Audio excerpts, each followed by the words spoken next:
IB Nation, welcome back to the Irish Breakdown Podcast, live here on a Tuesday, which of course means we are looking ahead to the next opponent for the University of Notre Dame, which of course, Saturday, 7 o'clock Eastern time, Notre Dame is traveling to take on Stanford at Stanford out there in California in a very interesting matchup for a lot of different reasons. Obviously, for Notre Dame's sake, you're trying to get to 9-3 and get to a 10th game situation to potentially win in 10 games this year in the bowl game. For Stanford, you are trying to make it 2 straight against Notre Dame after their win, obviously, last season. So it's going to be a very interesting affair. We are going to dive in not only to what's at stake for Notre Dame, because there is a lot at stake for Notre Dame, even for the people that are extremely pessimistic out there. But there's also, of course, I don't say a lot at stake for Stanford, but Stanford has a chance to do something that they haven't done in the last few years, and that's to win back-to-back against Notre Dame and to hold that title, I guess, and to end their season off, because I know we'll get more into this, but I'm actually pretty, I don't want to say excited, but like I'm interested to watch the Troy Taylor era in Stanford, because that team is playing hard for him. And, is a team that is dilute of talent right now, but they are playing very hard for him. I think he's a good football coach. I'm excited to see what he can possibly do out there at Stanford. So we'll get into obviously them wanting to end their season off in the right way, the best that they can. And of course, we'll take you through what the Stanford team is as a team, how they compare to Notre Dame from a statistical standpoint. We'll talk about some of the key players that Stanford has, because like every team, there are a couple players Stanford has that are very good football players that can cause you problems if you are not locked in and you're not playing your best ball. So we'll get into all that. Of course, joined by Brian Driscoll, a publisher here at irishbreakdown.com. Brian, it's going to be an interesting one this weekend, man. I know Stanford has lost a little bit of the luster as far as a fun matchup, for Notre Dame, with Notre Dame just trying to get to that 10 wins on the season with the bowl win, and Stanford being a very down program over the last few years, but a lot at stake for Notre Dame this weekend. And that's what this game is all about, Ryan. If we're being honest, this isn't about Stanford. This game is about Notre Dame. And we'll get into the specific nature of the matchup and all those kind of things, but this is still kind of what we've been talking about here for the last couple of weeks, which this is about, what's Notre Dame going to do? What's Notre Dame going? What kind of team are they going to be? How are they going to finish? What sense of pride do they have? And just the things that we're going to learn about Notre Dame. Because look, and we'll get into Stanford, y'all, but they're not very good. They're not. And it's one of those games where it's not so much about whether or not you're going to win. I don't think that's really a question. And I want to get this out of the way like now. Yeah. Because the response is going to be, well, last year, Stanford, I understand all that, y'all. But this team is not like last year's team. Either side, either team. Stanford's talent level is way down compared to last year. Notre Dame is just a different team. This is not the kind of team that Notre Dame has struggled with at all this season. Notre Dame has not had one close game against a team that's not really talented or really good. I mean, look, again, Duke, they're not the same team now that they were. They're struggling because they're banged up. Duke was a legit top 20 team when Notre Dame played them. Ohio State is a legit top 5 team. Louisville is still, they're a top 10 team now. And Clemson is, that was a disappointing loss, but that's still a talented football team that has dominated their last 2 opponents since beating Notre Dame, right? These type of teams, Notre Dame has dominated. So It's not so much about whether or not they will or won't win. It's about what are they going to look like. And that's really what the focus is going to be on the first part of the show is about what's at stake for Notre Dame, because the concern, Ryan, is going to be, you've watched the film, they're not very good. I've watched the film.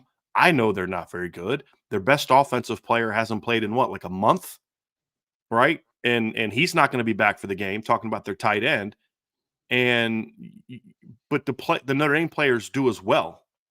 You know what I mean? Like, they watch the film as well, and it's going to be a lot like Pitt and Wake Forest is who are you going to be? Like, how locked are you going to be?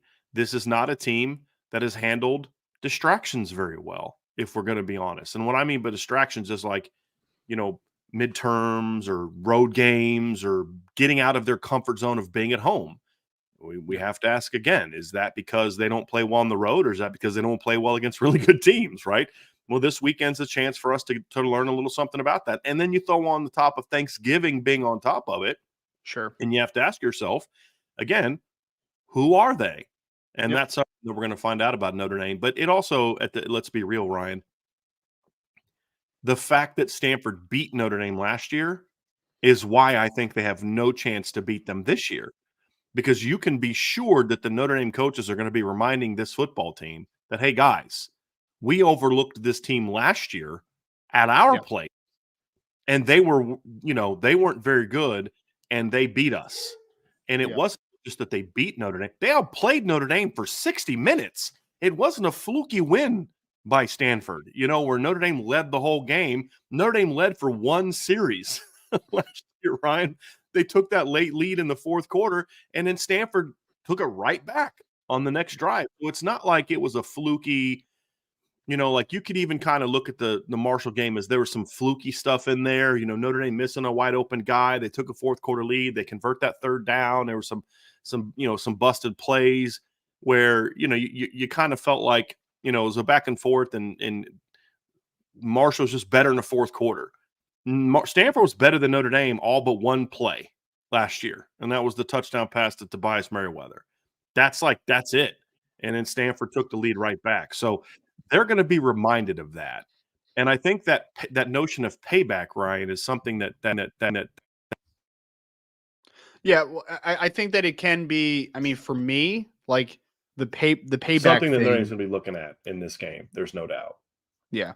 Well, I think that the payback thing could also be a little bit overplayed at times, but I think in Notre Dame's case, it has a lot of merit and has a lot of weight for me, because I look at this team and I say, because I heard the press conference yesterday where a couple of the players were asked about it, and they all talked about it like very openly, as far as like the players have talked about it, right? They have talked about it.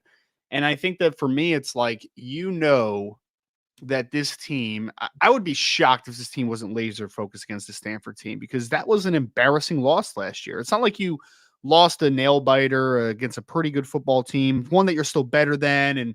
But it was just a couple, like you said, like a couple fluky things happen, and a couple Like Ohio State. yeah, right. Yeah. This game is one where there was nothing positive to come of that Notre Dame Stanford game last year. I mean, if you tuned into the post game show last year, it was just like 3 hours of like, Yelling. guys, this sucks. Like, this It was sucks. like Like, there yelling. I was, mean, I there, don't know that I've ever been more pissed off after a game than that one, Ryan. I it, really don't know that I have. it was a very frustrating few hours, and then it was a very frustrating week, and it was very frustrating Mhm. months after that. Honestly, like the Stanford game kind of stuck with you for a little bit, and I have to think that it has stuck with Marcus Freeman. I have to think that it has stuck with this Notre Dame staff, and I have to think that it has stuck with the players that were on the field for that game, right? Because it has to, man. It has to, especially because you knocked it out of the park. It was at home, in front of your fans, in front of your family, and that happened to you. So Mhm. yes, there are a couple things that people look at and be like, "Oh, are they going to be, super laser focused? They're going to be traveling, thanks right after Thanksgiving, all those things." And all those questions have merit to it as far as the Yeah. focus aspect, but I think that what negates the focus question marks is that you're playing a team that embarrassed you last year. Like, Yes. embarrassed you. Like, Yeah. again, not a blowout victory where it's like, wow, we were super embarrassed by losing by 30 points, but you lost 16-14 to a bad football team that That had had not no business I'm beating you. gonna Zero I'm gonna business. say it again. When Stanford beat Notre Dame last year, they had not beaten an FBS football team in over a calendar year. Like, that's that and to your point, right, it was an embarrassing loss. Notre Dame played with no fire. They played with no heart. Now, it also served as a little bit of a catalyst, because I think we've seen Notre Dame has not lost to a team like that since then. There were changes that Marcus Freeman made within himself and his program coming out of that loss, which is why Notre Dame is a different team now. Not a team where they need to be, but they've made progress. And this is a game, Ryan, where you look at it and you say, this is a game that's going to, more than any other game that we have seen this year, is gonna show where Notre Dame has or has not made growth. Because here's what's at, you want to talk about what's at stake for Notre Dame. One of the things we've talked about is I'm going to always have a disappointing feel about this season. It's kind of like 2015 and 2017. Those games still kind of stick in my crawl a little bit because it's just those what if moments. What if you'd have shown up against Miami in 2017? I Right. liked how that Notre Dame team matched up with the teams that were in the postseason that year. I really did. And, and you look at the 2015 team and you're like, man, if that team had such and such and such and such, boy, that team could have been something. And this team has some of that for me. It does. The woulda, coulda, shoulda type of situation. However, we've also talked about how there are areas where this team has shown growth, and this is one so far. And the reason I look at Stanford as a gauge, Ryan, because you look at the other teams that Notre Dame has blown out this year, and the teams that are inferior. I don't believe any of them were teams they played last year outside of Navy, right? So you kind of have bookends. You didn't play Tennessee State, you didn't play NC State, you didn't play Central Michigan, you didn't play Pitt. I guess USC is a different one. But I'm talking about more of the teams that were down that are harder to get up for. Of course you get up for USC. It's a rival. They were top 10 at the time. So to me, this game is also about showing growth, and it's just like Wake Forest last week, Ryan. It's not about winning or losing. Notre Dame should have beat Wake Forest last Sure. week. They should have beat Pitt. They should beat Stanford. It's how you beat them. To me, that's going to say a lot more about the growth that this team has or has not made. And because because you have a game that you can compare it to last season, I think is something that adds to it as well. And Yeah. that's the challenge. What taste do you? This is the challenge. What taste do you want to leave in your mouth for the next month, fellas? Sure. Yeah. Right? How do you? For some of you, you may not play another game. There's going to be some guys that decide to sit out the bowl game. I don't know who, but there will be. This could be your last game. This is your last game in the rivalry, even if you are.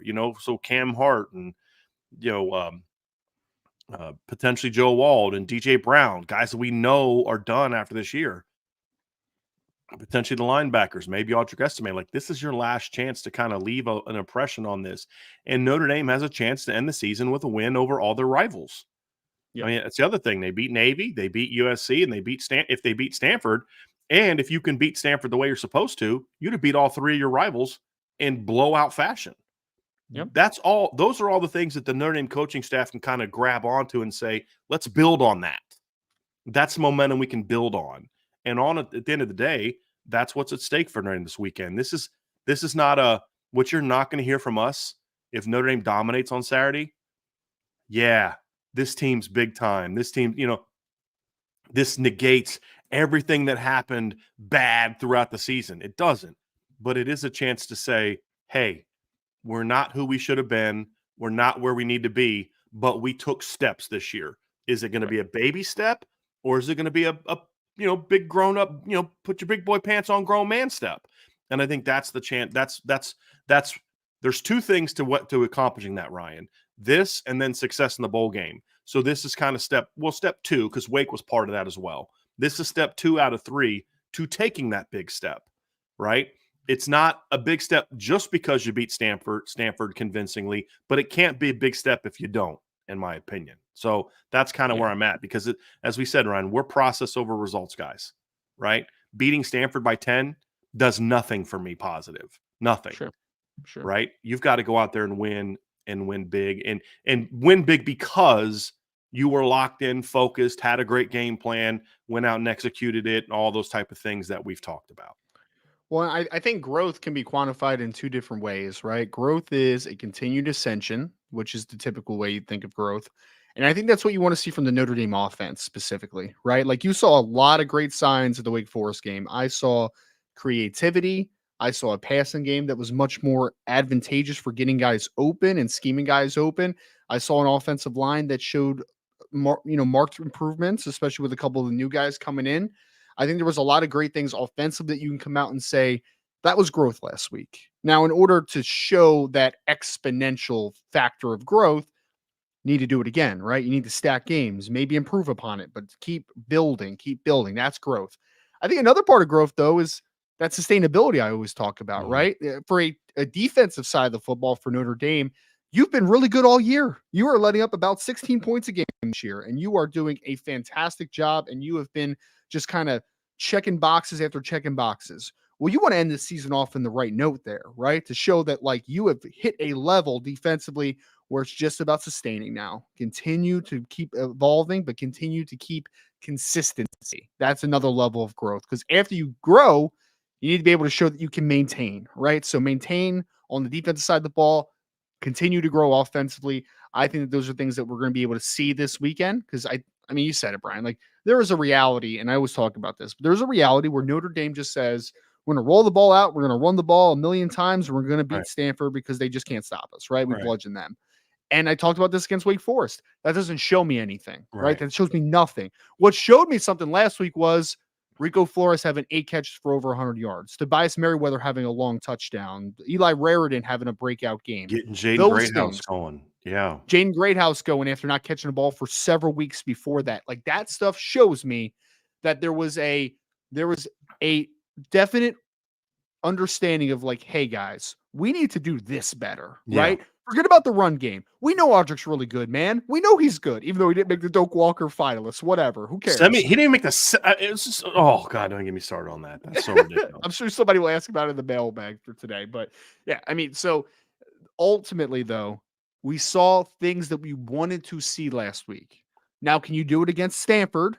And then can you transition into a bowl game and make yourself feel good about yourself going in to the 2023 offseason into the 2024 season? Can we make that happen? That's what's on stake this week. And we already mentioned it, Brian. I mean, this is simple, right? 9 wins is a whole lot better than 8 wins, and 10 wins is a whole lot better than 8 wins and 9 wins, right? Yeah. I mean, that's just very basic stuff there. Notre Dame got to 9 wins last year with the victory. You still have a chance to show, albeit not what we wanted, not the standard for what we wanted of the season. You still have a chance to show growth, right? If you end the season winning 10 football games, you can still say it's a better record than we had last year, right? It's still a step. Is it a big enough of a step as we wanted to see? Absolutely against not. a better It's still schedule. a step. Is Right. it still a step? Right. Against a better schedule, in my opinion. Overall better schedule. Not by a ton, but a better schedule than what you faced last year. But that's the thing, Ryan, is when you look at this game, to me, it is a show me moment because, like you said, they could have done the same thing last week against Wake. They could have lined up the way that the line played. They could have lined up and just bullied Wake Forest and won 27-7 and ran for 285 yards and thrown for $130 and not taking any risks and not taking any downfield shots and do all that, just get out of there with a W. They could do that against Stanford, but that doesn't make you better. So if you are going to go out there and run for 280, 300 yards, it needs to be part of, like we talked about last week. You're just, guys, we're going out there. We're aggressive. We're throwing the ball. But we're just dominating them on the ground. So let's keep doing that. That's part of getting better because you're doing it within the framework of building on who your football team is, which is a team that is working on getting the football to different guys in different ways. This does have an aggressive posture because what we're not saying is that being aggressive means not running. We're not saying that. What we're saying is like you just go out there, play 12 and 13 personnel and play bully ball all day and limit possessions and just get out of there with a win. That's not what we're talking about. We're talking about be aggressive, be on the attack. And if something, because like the pass game was really working against Wake Forest. And so they leaned into it, in my opinion. Like they came out early, running a lot of RPOs, running the football. And Wake was just saying, hey, we're gonna dare you to beat us on the football. And for the first time in a while, Notre Dame said, bet. And they went out and did it. And did it with a well-designed game plan, not just our guys are better than your guys. Sure. And that's what I want to see. I want to see that again. Now, I think this week it's going to be interesting because when you look at Stanford, and we'll get into this, it's kind of like pick your poison if you're Stanford because they're not very good at stopping the run or the pass, but they're one of the worst teams in college football as far as defending the pass, which we'll get into. But that's got to be the challenge. Like, hey, guys, we talked about Ryan's season momentum, get 2 straight wins. This is your 9th win of the season, which sets you up for potential to get to 10, right? That's improvement. All those different type of things. You're setting up a potentially strong bowl matchup. like where you got a chance to get into the ReliaQuest Bowl, which is the old Outback Bowl, which is a good New Year's first bowl game. It's not going to excite anybody because it's got a new goofy name. But if it was still Outback Bowl, we'd be kind of fired up about it because it's a major bowl game. Fired up about it relative to based on the disappointment of the season. I mean, Sure. also we wanted better, but you understand what I'm saying. Yep. And, maybe playing an SEC team in that type of thing. And all that requires a win. But there's other parts of it too, Ryan. And one of the things that excited me about last week wasn't just the aggressiveness and those type of things. It was clearly a concerted effort to go through a bit of a youth movement on offense. Yep. Some of it by necessity because you're kind of just young at all those positions. But the other part of it is like not being afraid. It was a mindset. Hey, you know what? I know we're young. Chris Tyree's a senior and Aldrich's a junior, and but basically everybody else that played from a skill position standpoint on Saturday, Jaden Thomas played a little bit, were freshmen and sophomores. They said, let's lean into it. Let's coach with some confidence. And that was the big thing we saw last week, Ryan. We said it leading into the game. You want to know why the young players are struggling? Because they know the coaches don't have confidence in them. How do they know that? Look at the game plans against teams like Clemson. They know we don't have faith in you. Well, Saturday they came out and said, hey, guys, we have faith in you. We're going to take some shots. We're going to do some things. And the players went out there and played hard. And they say, well, why do you play hard? How do you know what plays are going to? Because you practice that stuff all week. You practiced taking all those shots all week. You practiced all those different things that you were doing. You practiced that over concept with Jordan Faison in the boundary, running the go route or post route to clear things out, maybe get a one-on-one depending on what they do. You did all those type of things, Ryan, during the week. And hey, guys, we're going to come out and we're going to be throwing this sucker around the yard. And those kids clearly had they clearly had energy from snap one. I mean, you could just see the receivers were playing a little bit more pep in their step from snap one, Ryan, because they knew, hey, guys, we're going to eat today. And they all did, And so, and I mean, Chris Tyree caught one ball for 0 yards. Jaden Thomas didn't catch any balls. It all went to the young guys. Yep. Except for like a wheel route to Devin Ford. And so that was, you nailed it, right? There was clearly a concerted effort to do that. Sure. And I need to see that again this weekend. And, now that it's not at home and it's not senior day and it's not, everybody sleeps in their own beds and things that they're used to, but you are going on the road. You're out of your comfort zone. Are you willing to do that again? Because when they played NC State, even though the outcome ended up being a blowout, Notre Dame came out early a little bit tentative in a lot of different ways. And so this is your chance to kind of come out and say, hey, we're going to start fast on the road. We're going to come out and be aggressive and not just, play bully ball and just beat Stanford into submission because we can. Right. That's fine. You can do that to Stanford. Like literally, if Notre Dame decided to do that, they could do that to Stanford. They flat out could just line up and run it down Stanford's throat. But as you said, Ryan, does that make you better? I don't think it does. Yeah. I don't think it does. And obviously, I think another layer that you talked about, we talked about throughout this already, but there is a road game conversation that has continued to be had by Notre Dame fans and faithful and analysts because Notre Dame has really struggled on the road over the majority of this season, like true road games too. Like I'm not going to count going to Dublin and beating Navy, right? But like for the most part, you have really you're struggled literally on wearing the your road. home uniforms, right? Because you're not playing on a, exactly.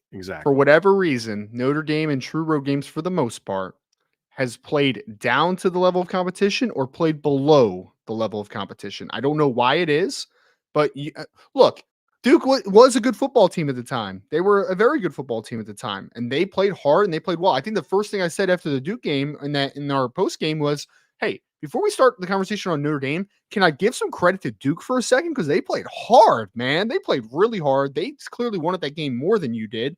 Just Notre Dame won in the end, right? But ultimately, you were a more talented team than Duke. You were, and you played down to them, and you had to win in the end. You had to. Clemson, you were as talented, more talented than Clemson, and you played down to them and let them dominate you to begin the game. We have seen this now. For whatever reason, Notre Dame has played down to teams on the road. I mean, Louisville, another one, right? Like, Louisville was dominating Notre Dame, and it's like, is Louisville that much better than Notre Dame? Honestly, like, are they actually? But they looked like it on that day. And when there's a series of things that keep happening, right? That little bit of game after game of a sample size of like, hey man, you're just kind of struggling on the road. There needs to be a self-realization for that, for one.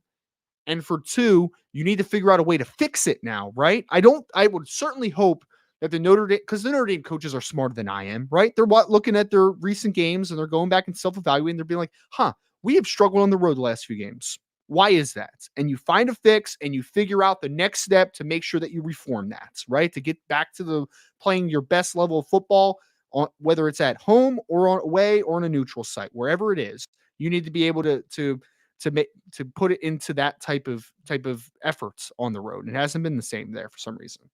I realized I was muted. I'll tell you what I told Vince last night. Yeah. I've been fired up lately, so I'm doing more cutting off. I'm trying to let you guys finish thoughts.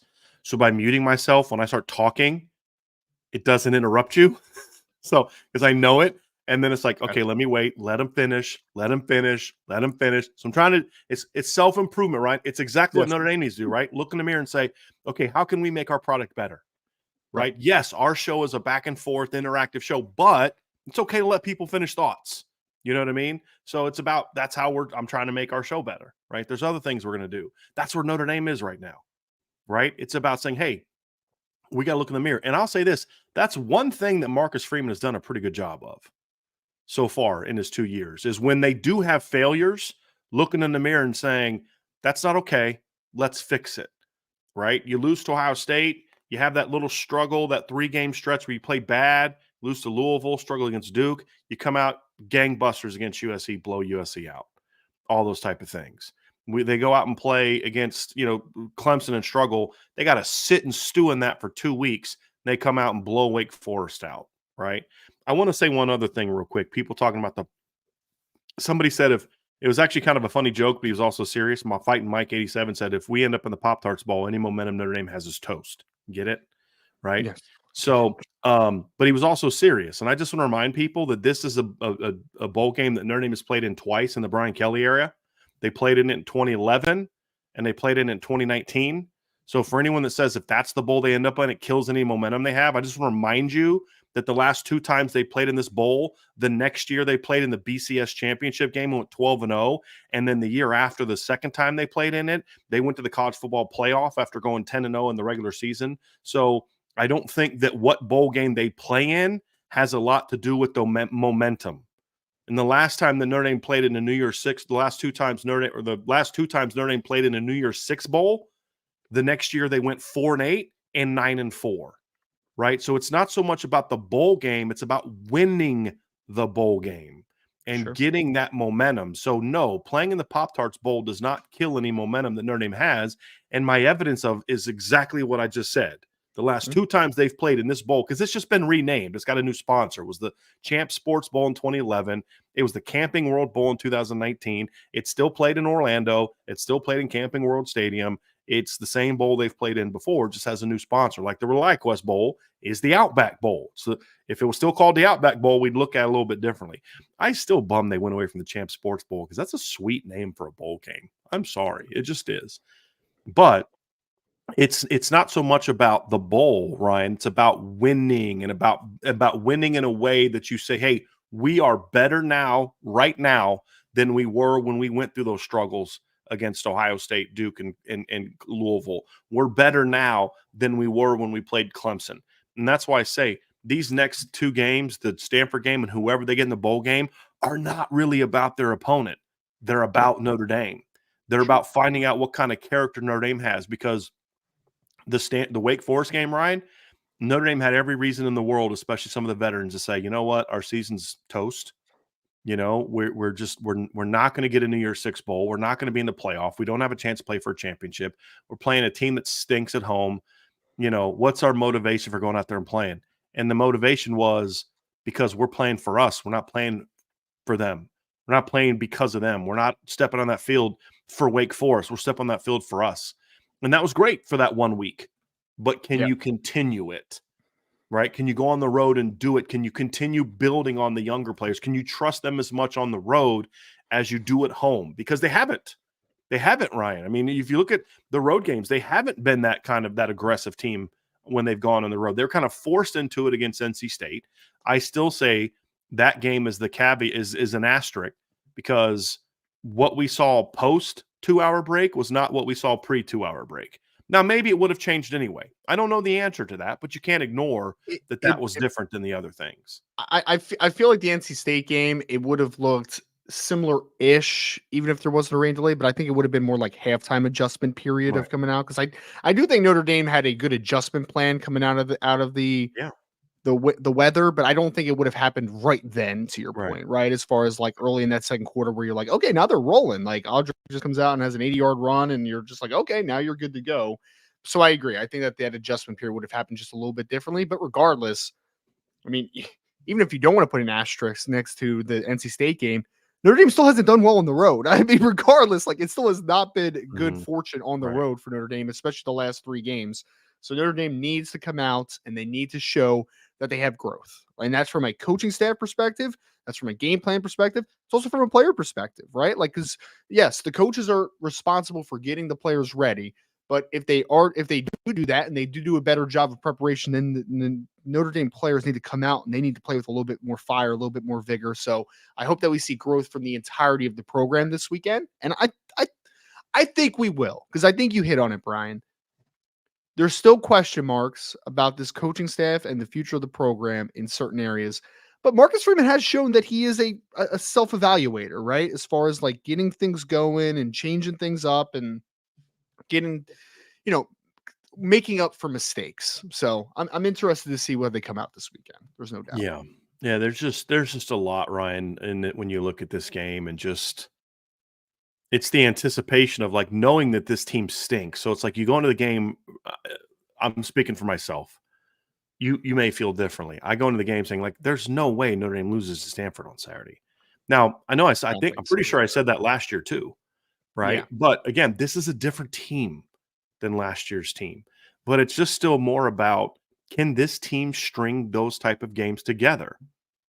We haven't seen it in a while. It goes back to September where they started off well,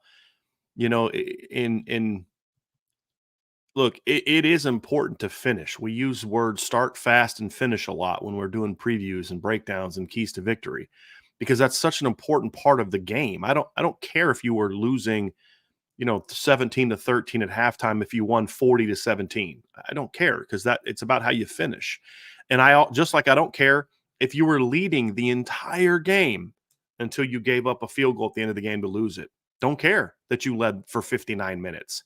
I care that you trailed when it mattered most. It's about how you finish. And that's true about this season as well. It's going to be about how you finish. The season will always have a little bit of a what could have been thought process to me. That's never going to go away. But what taste do you want to leave in my mouth and the mouth of fans when it comes to how you finished, who you are? Because because like when you look at the 10-3 season from 2015, it's always left a really bitter taste in my mouth because of just how they finished. The 2017 season to me was even more disappointing, but it always kind of left a little bit of a better taste in my mouth because they finished the season with a win over LSU. When you think of that 2017 season, 2 things you think about. You think about, to me anyway, 3 things. I think about the blowout win over USC. I think about how disappointed I was watching the Miami game. And I think about how much fun it was to watch those guys in the bowl game against LSU. And some future stars kind of breaking out. We saw Ian Book. That was kind of his coming out party because he looked way better in that game than he did against North Carolina earlier in the season in his little spot start, right?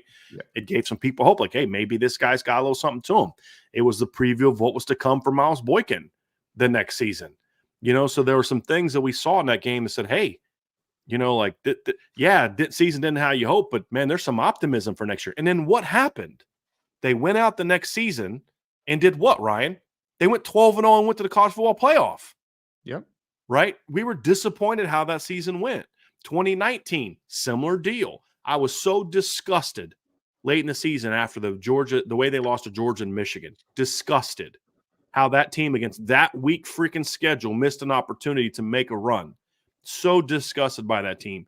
Didn't enjoy some of the late season wins. But you know what? They just kept winning. They just kept blowing people out. They went out and smacked Iowa State in the bowl game. that team didn't. Iowa State's nothing. That didn't necessarily show me something, but the team gained momentum. And what they do the next year, they came out and went undefeated in the regular season and went to the college football playoff. Yep. Right? So those things matter. Those Sure. things matter. And that's what this team's playing for.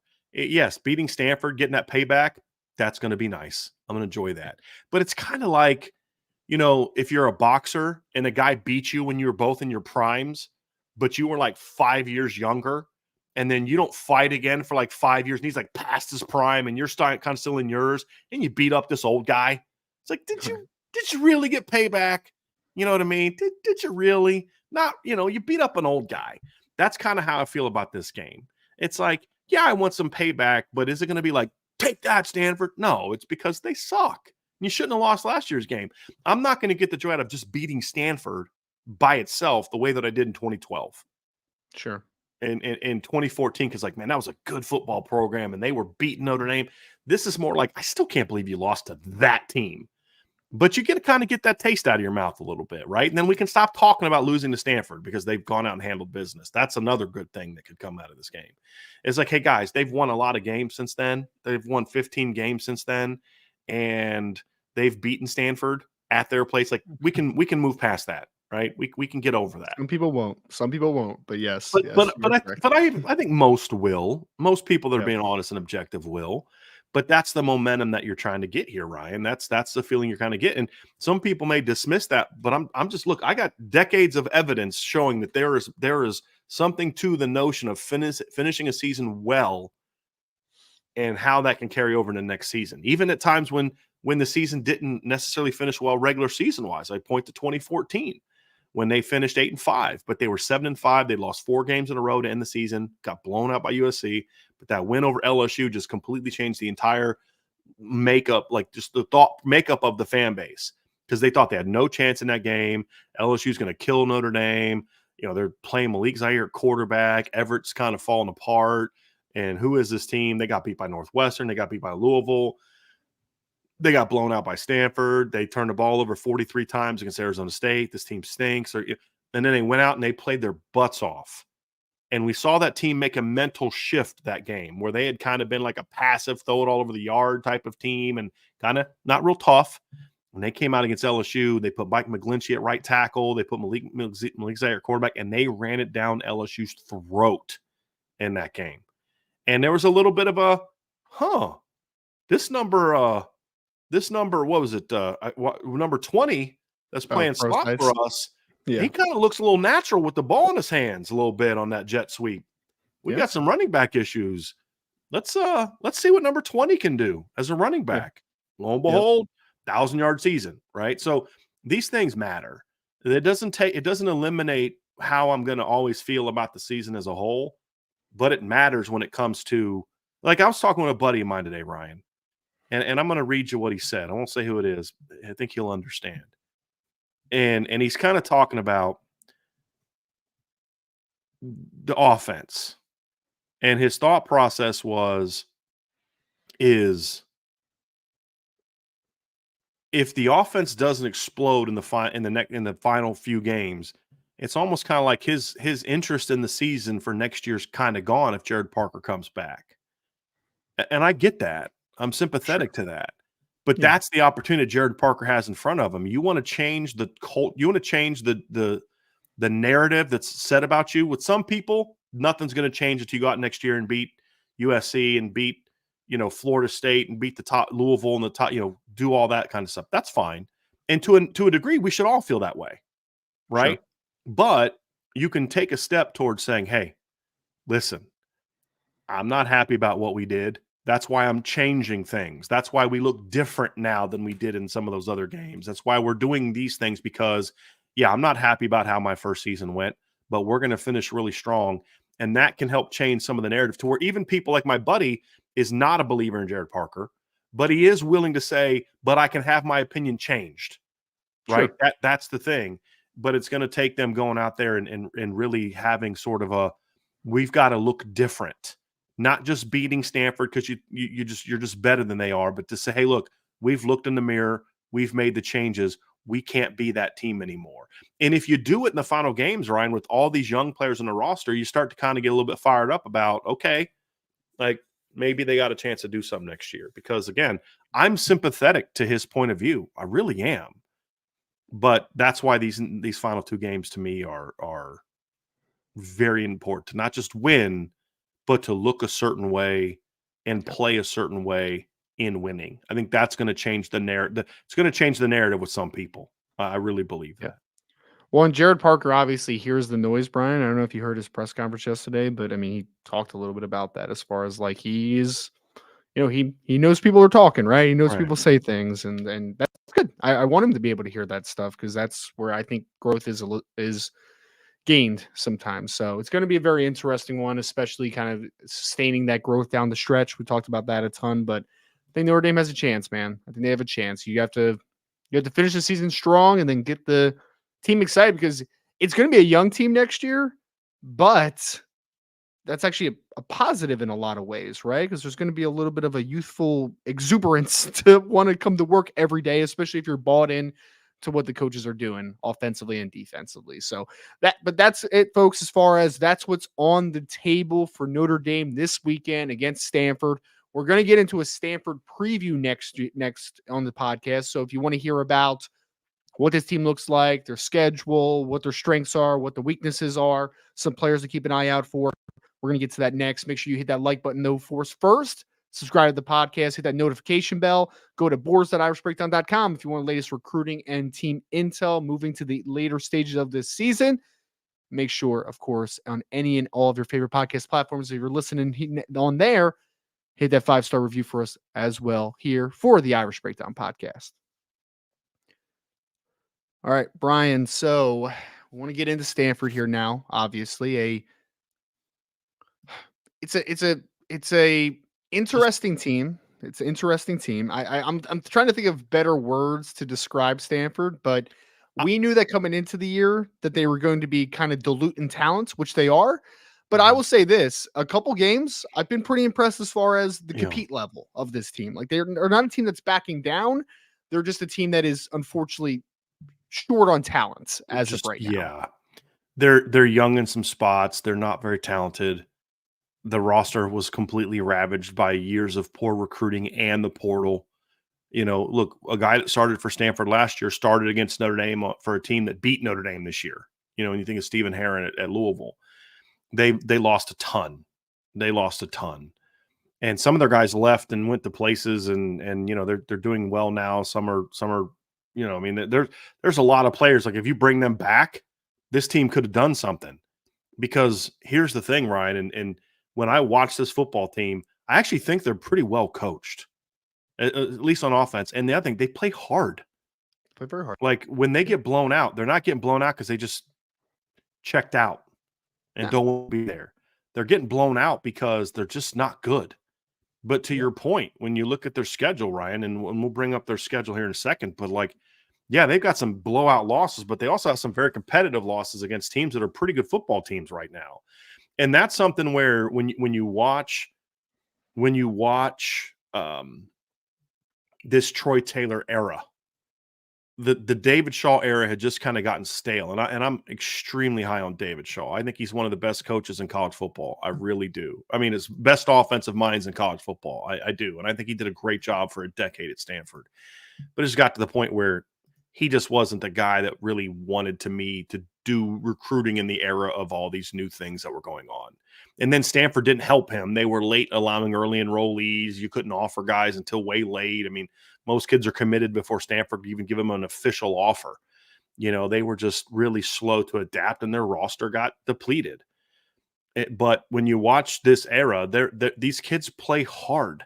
They really do. Even in like the USC game where they just got annihilated. It was like 42-10 at halftime, 49-10 at halftime, something like that. But they came out the second half and played hard. They did. And Washington and Cal last week. I mean, Cal that game should have been a way bigger blowout than it was when you look at how the game played.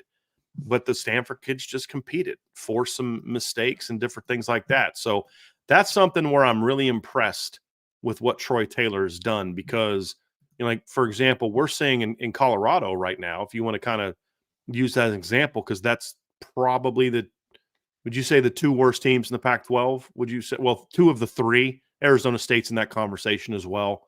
Yeah. Those are two of the three worst teams in the Pac-12. When I watch Arizona State and when I watch Stanford, they're playing a lot harder for their coaches right now than the kids at Colorado are. Just a It's very fact. fair. It's very Just a fair. fact. Yeah. And so that says something to me. That tells me if this guy can recruit at all, he's going to have a chance to, And do when something. we get to the offense too, Brian, like I really like his scheme. I really do. I think that he's a really good offensive mind. I like Troy Taylor's scheme. Again, it's about getting the offensive line in the right spot, getting some more playmakers out there. Like you just need Right. more talent on the roster. But I really do like Troy Taylor's scheme. I Yeah. think Coach Golden even talked about it a little bit, but like it's complex, but like simple at the same time, right? Like you're not asking guys to do like these exotic things, but you're just doing it out of a bunch of different looks. And you're really just trying to like make guys guess wrong. And you're giving a lot of eye candy, a lot of pre-snap motion. We'll get into obviously the offense for Stanford, but I really do like Troy Taylor as an offensive mind. And I think guys are, even though they're getting their butts kicked in some games, I think they're playing very hard and giving a lot of effort on the field. So yeah, I am optimistic about the Troy Taylor era Yeah. in Stanford. I think that he'll turn it around if he gets the talent Agree. there. It's just going to come down to the recruiting part, right? I mean, that's what you're saying, right? It's can he build the talent and to level to where it needs to be? Because if you can improve the talent with the way and there are some younger guys to build around. You know what I mean? Like the quarterback's got some abilities, a young kid, Sophomore, young-ish yeah. kid, Yeah. with a big arm, good athleticism. He's just kind of raw. He just needs work. He's the kind of kid that by his senior year would have been a dude under David Shaw, who is a very good developer of quarterbacks. We'll see if Troy Taylor can do the same thing. The Ali Mayor kid, the wide receiver, he's a Yeah. second-year player, I believe. So there's some Yes. young talent to build around. And the problem is for Stanford, it's going to be a long build because they can't go to the portal and rebuild their roster the way that other teams can. They just can't. They're not going to go out and Sam Hartman's not going to Wake Forest, from Wake Forest to Stanford type of thing, right? So it's going to be tougher for them to build it around. And then the other question is, and Brandon Plesner just kind of noted to this, will he get the support at Stanford to build the team back up? That's the other legitimate question. Will Stanford support a build of the football program? That I don't know. That I don't know. But like you said, 2024 recruiting class, it's pretty good for Stanford. I mean, they're off to a good start. I mean, they got guys like Benedict Ume, they got Elijah Brown out there, obviously the quarterback out of Mater Dei. They got some pretty good players in that class. I mean, I'm excited about the recruiting that they're doing on the 2024 class so far.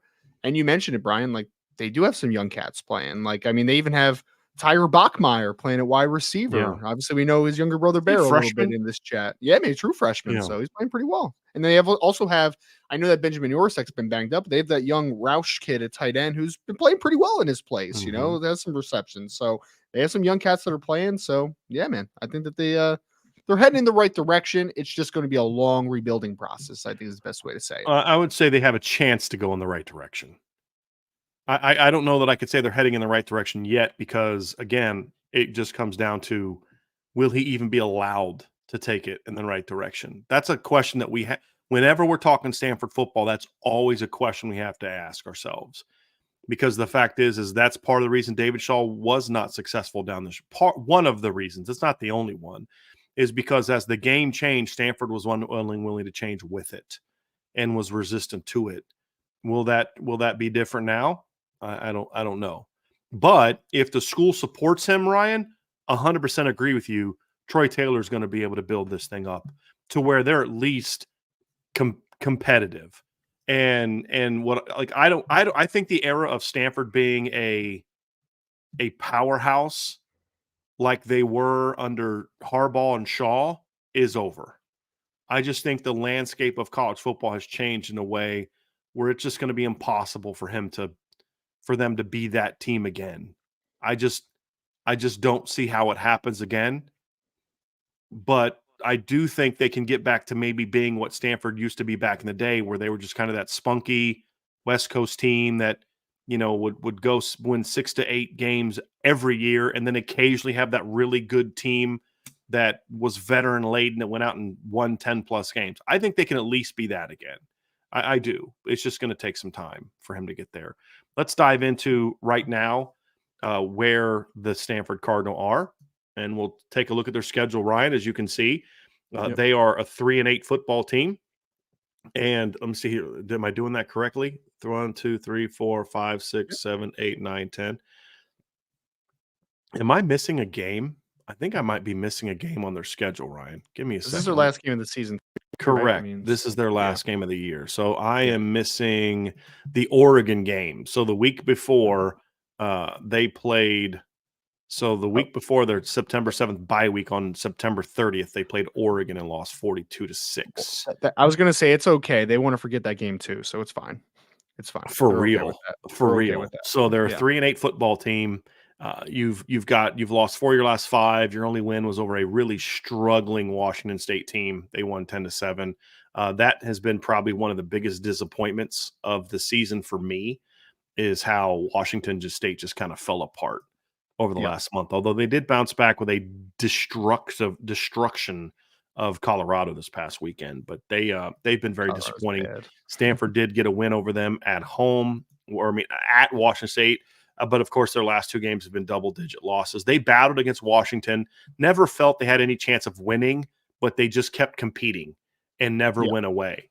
And the one difference, though, Ryan, and why I think that the Notre Dame game will be more so like Oregon and UCLA and Oregon State than what it was against Washington or teams like that, is Washington's defense doesn't make this kind of stops that you need to make, in my opinion. Or at times they don't.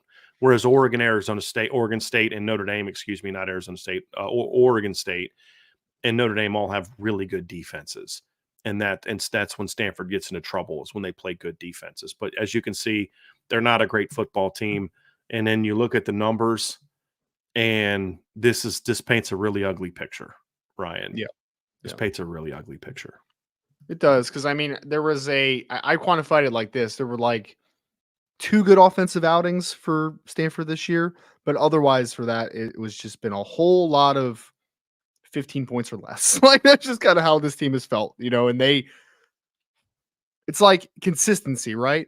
Well, this team isn't very good at running the ball, but you know what else they're not very good at? Throwing the ball that well either. So at least they're consistent of not being a great football team. And, talking offensively here, only 20.4 points per game, which is obviously only 113th in the country, 92nd overall with 350.7 yards per game. Rushing attack has been not great. I mean, it wasn't very good last year either, going into the Notre Dame game. Another conversation for another day. But I think the biggest thing for me, Brian, is that you look at this team, though, from an offensive perspective, just kind of focusing here. And like, even with Benjamin Yorsak banged up, they still do have a couple guys offensively where I'm like, that's a pretty talented kid. Like you mentioned, the A.O. Minor kid, the wide receiver that went for over 300 against Colorado. He's almost got 1,000 yards, only 55 catches. I talked about the Roush kid, the other tight end that's playing in place of Yorsak that I thought's been playing pretty well.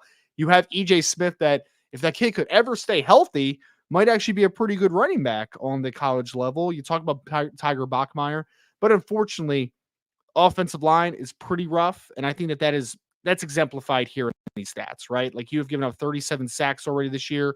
Your yards per carry average is very low, only 3.4 yards per carry offensively. It's just a really bad offensive team to start the conversation out there. I'm still kind of chuckling at your, hey, we can't run the ball, but at least we can't throw it either. It's very true. It's very true. And that's been the thing that's been so wild, Ryan, is because that was like, the offense is kind of what they were known for because of the quarterbacks, right? And the running backs, they were just like, every year they'd have some different guy running for 1,000 yards. And they went through a stretch of about 3 years where you could argue nobody in college football produced the kind of running back production that Stanford did.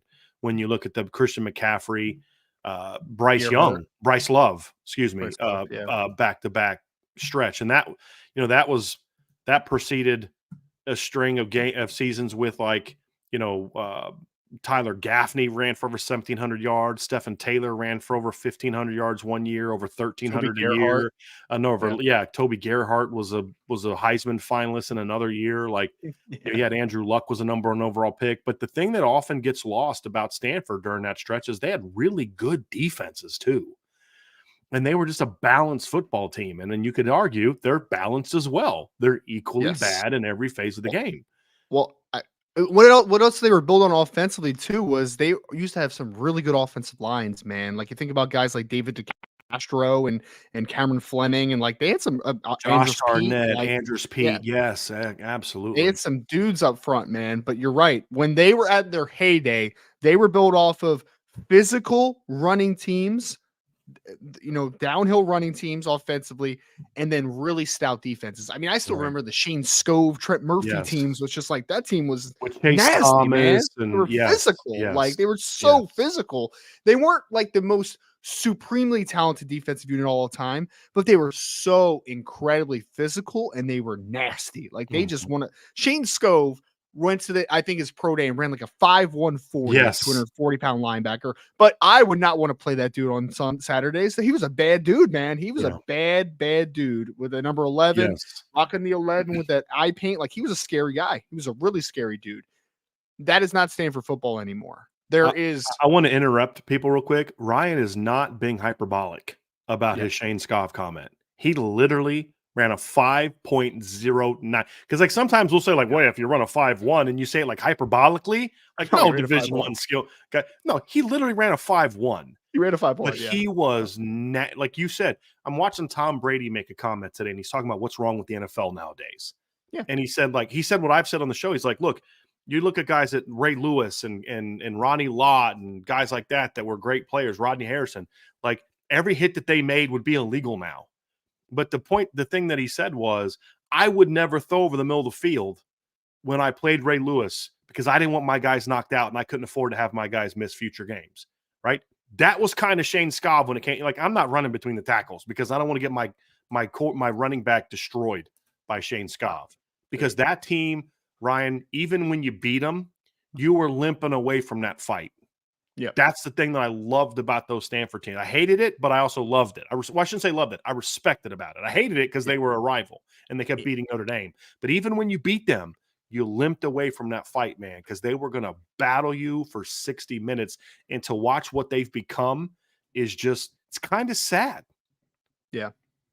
Well, they went. Do you remember in the best portion of the defenses under Gary Patterson? Do you remember when they had like the Tank Carter kid and Tanner Brock and those dudes? Like it's the same feel, man. Like they were just built off of just being physically dominant inside and being good enough outside, right? Like good enough, like they weren't stellar ever defensively at Stanford on the outside. Like they had good players, but they weren't great players. They had like the Alex Carter, who was a good football player. They've had some good corners, but no stars necessarily. They were built from the inside out. The Trent Murphys of the world that you already talked about. What was that one kid? They had a big defensive end that was kind of the same, similar-ish to Trent Murphy. I can't remember his name, but he stuck in the NFL for a long time. No, not Chase Thomas. He was like an outside linebacker type. They had a big like 3-4 defensive end that was like 6'5". No, he was an inside tackle. Yeah, he was an inside. I'll remember it and pop it up at some point here. But they've had those guys. Murphy? Not Trent Murphy. No, Trent was a little bit more of an outside guy. Played with him. You're talking about a 3-4 defensive end, right? And back in the day, not Thomas Booker, but like back in the day when they were. Yeah. A few years before Thomas Booker. As soon as I say it, you're going to be mad. I know. You're talking about Solomon Thomas? No, not Solomon Thomas. Aziz Shitu? Nope. Henry Anderson? Henry Anderson's the guy I was thinking of. Yeah, he was like a 6'6", 280 pounds. But what's the point of what we just said, Ryan? We just went through 3 different years and mentioned 3 different players that played a similar position that all had 13, 14 tackles for loss before we finally got to the guy that you were thinking of. That's the point. Yes. It was like a different dude every year that just stepped into the starting lineup and became a dude. Right. And yes, correct. It was fun to watch those teams. And I think Henry Anderson's still hanging around in the NFL because why? Because he was built what Stanford was built off of. It was just being tough and relentless and physical. Right. And I think that's the biggest thing, because I think that Troy Taylor is going to get the offense in a much better place moving forward because he is an offensive guy and I really like his scheme. But defensively, are they going to be able to fix this? Because Yeah. you're letting up 36 points a game, which is 129th, and I believe there's 133 teams in the FBS, right? So you are almost dead last, as you are with letting up 456 yards per game offensively, passing yards. You're letting up over 3 bills a game. And I know, Yeah. guys, like I understand the fact of Pac-12 has some really good quarterbacks, right? Some really good quarterback play. But if you're letting up 3 bills every single week on average, you are a terrible, terrible pass defense. Yeah. And that's what Stanford is right now. Well, and that's the thing, Ryan, is you can scheme. Brian Kelly. One thing Brian Kelly said that was very true is, look, you can scheme your way into success on offense to a degree. You still need players, but you can scheme your way into success. Defense is much more about, do you have dudes or not? Right? Like, people can say, oh, Al Golden's done this, and I said in the show yesterday, Notre Dame doesn't have a lot of day one NFL guys on their roster. They've got some day two guys, but a lot of their guys are day three guys, but they're still really good football players that are experienced. It's not like they got a bunch of, slow guys that you're just coaching them into success. There's some talent there, but it's not elite talent, which is where you give credit, but there's still NFL guys on the roster. When you look at Stanford, Ryan, they're a long way away from recruiting those guys. And the problem is they did so much of it nationally. Henry Anderson, you talked about, was from Atlanta, Georgia. Peter Kalambaya, remember him? He was a really good player as well. He was from North Carolina. James Vaughters, who was a really good starting linebacker for them, was from Georgia. Aziz Shitu was a Cali kid, but Solomon Thomas was a Texas kid. Harrison Phillips was from Nebraska. Trent Murphy was from Arizona. Chase Thomas was from Georgia. They got, remember, like you're right, they never had any elite DBs, but they had a lot of good ones. You think of Alex Carter, Justin Reed, who was from Louisiana, who they beat Notre Dame for. And Notre Dame's rise is one of the reasons Stanford is struggling too, because a lot of the kids that are those high academic kids, who's the kid that the cornerback that Paulson Adebo was another guy that they beat Notre Dame for. And, so those are the things that were frustrating, is they were getting those kids that were otherwise going to Notre Dame, and that was hurting Notre Dame. But I don't know that they can do that anymore. And that's the defensively, and that's going to be the concern. And the baseline on defense is just so low right now. Like, they just have a long way to go before they're going to become that team. And offensively, Ryan, I could see within 2 years this being a 30-plus point per game team. I could see that within 2 years. Let's say by 2025 at the latest, they could be a 30-point. They got a lot more work to do on the other side of the ball. Agree. Because as you said, and part of the reason that their run defense is as good as it is, if we're being honest, is because they've played teams that don't run the football very well, and teams run on them so much that it's kind of inflated their numbers. Like Washington only ran for 91 yards on them, and Washington State only ran for 4 yards against them. Well, Washington State has one of the worst rushing offenses in college football right now. I mean, I think they're 131st, and you know who's 132nd? Colorado. So that's part of the reason that their numbers are even what they are, because they've played a bunch of teams that just don't run the football, and because they're so bad at stopping the pass that teams just choose really not to do that, to be honest with you.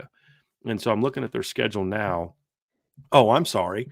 They played the 3 worst rushing defenses in the country, or rushing offenses in the country, because I didn't even look below Colorado, and the team that's in last place is Hawaii, who had -5. Yes, Hawaii had -5 rushing yards against Colorado, or against Stanford.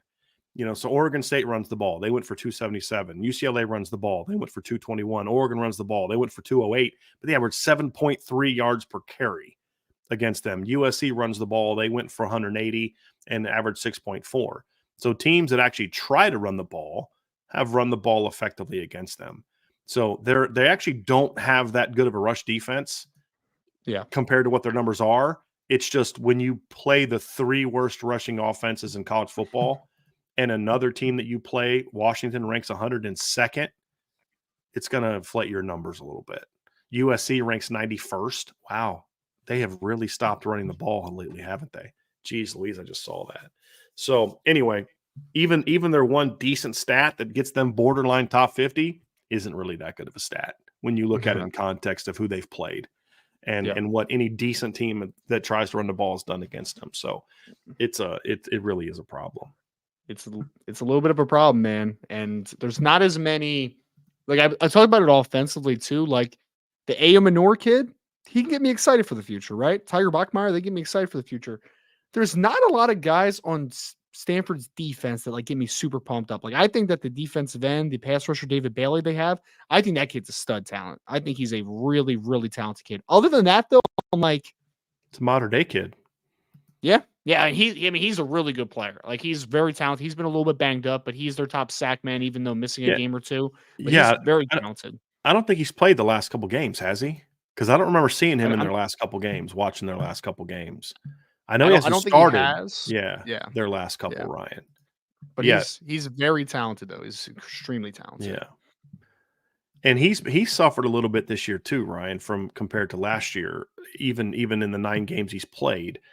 Or actually, I think he's played 7 games. He had 6 tackles for loss. We had 4 of them against USC or against Hawaii.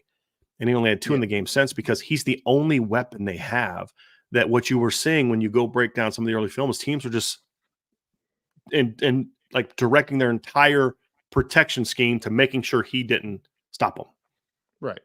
You know what I mean? And so like that makes it harder for him to even put up the numbers because everybody's like, well, that's the only guy that can get any pressure on us. So we got to make sure our protection scheme is geared towards stopping him. It doesn't take away from what you said is actual fact. He's a really twitchy, impactful edge rusher who in just one and a half season at Stanford has some really good he's like I don't know, like 15, 16 tackles for loss, 6, 7 sacks when he's the only pass rusher. So, and the funny thing too is there's some guys on there that Notre Dame tried to recruit. That they're starting for them. Tristan Sinclair is a guy that Notre Dame tried to recruit, that plays for them. So there's a couple of those guys. But it used to be when you'd watch their team play, Ryan, their roster was just loaded with guys that Notre Dame wanted. And you're like, man, if only we could have got that guy. And I look at their roster now, and I'm like, I don't really see that anymore. Like there's a couple guys that Notre Dame looked at early that they dropped. The Taviti kid is a kid that Notre Dame looked at, but they didn't really push for him. It's just they're just not that team anymore where you look at them and you're like, man, if only Notre Dame could have got that guy. They even beat Notre Dame for an in-state kid. Remember, they flipped a kid from Indiana. I'm trying to remember his edge rusher, big, tough, physical kid. Oh, what the heck was his name? You and I are drawing blanks here today, man. What was that kid's name? It was a while ago. Some physical kid. Yeah. What was his name? He was like kind of a solid role player for them. Let me go find it. I think it was like early in Kelly's tenure. Might even been at the end of the Charlie Weiss era. Let me go find it. Who was that kid? I'll find it at some point in time. Blake Luters. That's who it was. Oh, okay. Yeah. He was an Indiana kid that Notre Dame looked for. He was a good, solid role player for them. But you're just like, man, you're even getting beat for in-state kids. Mm-hmm. You got beat for Tom Carter's kid picked Stanford over you. Like it got to the point where I was like, man, they're killing Notre Dame. But it was like Washington and Stanford for a few years. Oh yeah, like, hey man, they just keep kicking your butt a little bit. Like, I don't know what's happening. When with Washington, it was primarily for corners. It's just like every year Notre Dame had a corner they liked, and then Washington would go take him until they flipped the script on Jimmy Lake and Mike Mickens showed up and beat him for Benjamin Morrison. But it was. It's just weird looking at him now, Ryan. And you're just like half the guys in the starting lineup. I was like, I have no idea who that kid is. I have no idea who that kid is. Like that kid was never even on Notre Dame's radar. And you're just like, I don't know where this guy came from. And it's kind of a bummer. I'm not gonna lie to you. It's kind of a bummer. But I do think their receiving core is one area where if they can figure some O-line stuff around, actually, like you said, not just Tyler Buckmeyer and Alec Alamayor, but Bryce Farrell's a nice little player too, and then of course if they can get their tight end situation back on track and get those guys healthy, and they'll always be able to recruit tight ends, but there's at least some stuff to work with there. But they've had like John Humphreys has been banged up. He's a really talented kid that's another thing too, is they've had so many injuries to their good players the last couple of years. Like Michael Wilson. I mean, you're always like, man, if they could keep that kid healthy, boy, goodness gracious, he's going to be a good player. And he ends up going to the 3rd round. He's contributing in the NFL for the Arizona Cardinals because he's a good player. Good talent. Right. Yeah. But he could just never stay healthy at Stanford. That's something too that Troy Taylor's going to have to figure out, because their strength conditioning program has not been great. It has not been great, and they're gonna have to figure that out. Yeah. So that's Stanford, Ryan. That's the Cardinal. I mean, guys, look, we're not gonna sugarcoat it for you. We're not gonna tell you like, hey guys, this is a really good football team, and as long as Notre Dame wins, that's a good thing, right? Guys, they're not good. They're not very talented. Yes, we love what Troy Taylor's doing. I really do. I think that was a great hire. They needed new blood. As much as I love David Shaw, it was time to move on. For whatever reason, he just was unwilling to make the necessary changes in his staff to fix things. And it was time for a change. And this is what they did to me is similar to what a lot of these teams like Michigan State need to be doing too, Ryan, is look for that FCS guy that has a D1 background and get that guy. Don't get this don't retread some other, guy that's failed at other places or some name. Go find a guy that's just a really good flipping football coach. And he had California ties, obviously, right? Like Sacramento State, obviously he's recruited the area, so he has those contacts and all that type of stuff too. And he coached in the Pac-12 in the past. I mean, he was the OC at Utah in 17 and 18. He'd been an OC at Eastern Washington back when they were really good. And like you said, he coached he was a high school football coach for over a decade in the state of California. Coached at Cal for a number of years, got his coaching start. Actually, his first full-time coaching job was at Cal back in 1996, and he was there until 2000. That was, I believe, the Jeff Tedford era. I could be wrong on that, but I thought that was the Jeff Tedford era. Let me go back and look at that real quick, Ryan, because it could have been right before the Tedford era. It all kind of bleeds together. No, it was right, but it was before the Tedford era because Tedford started in 2000. It was Tom Holmoe who was their head coach back then. But to your point, he's a West Coast guy. He's from California. He's played college ball at Cal, was a 4th-round NFL draft pick, has been in the West Coast his whole life. And he's a guy that came from a smaller school background.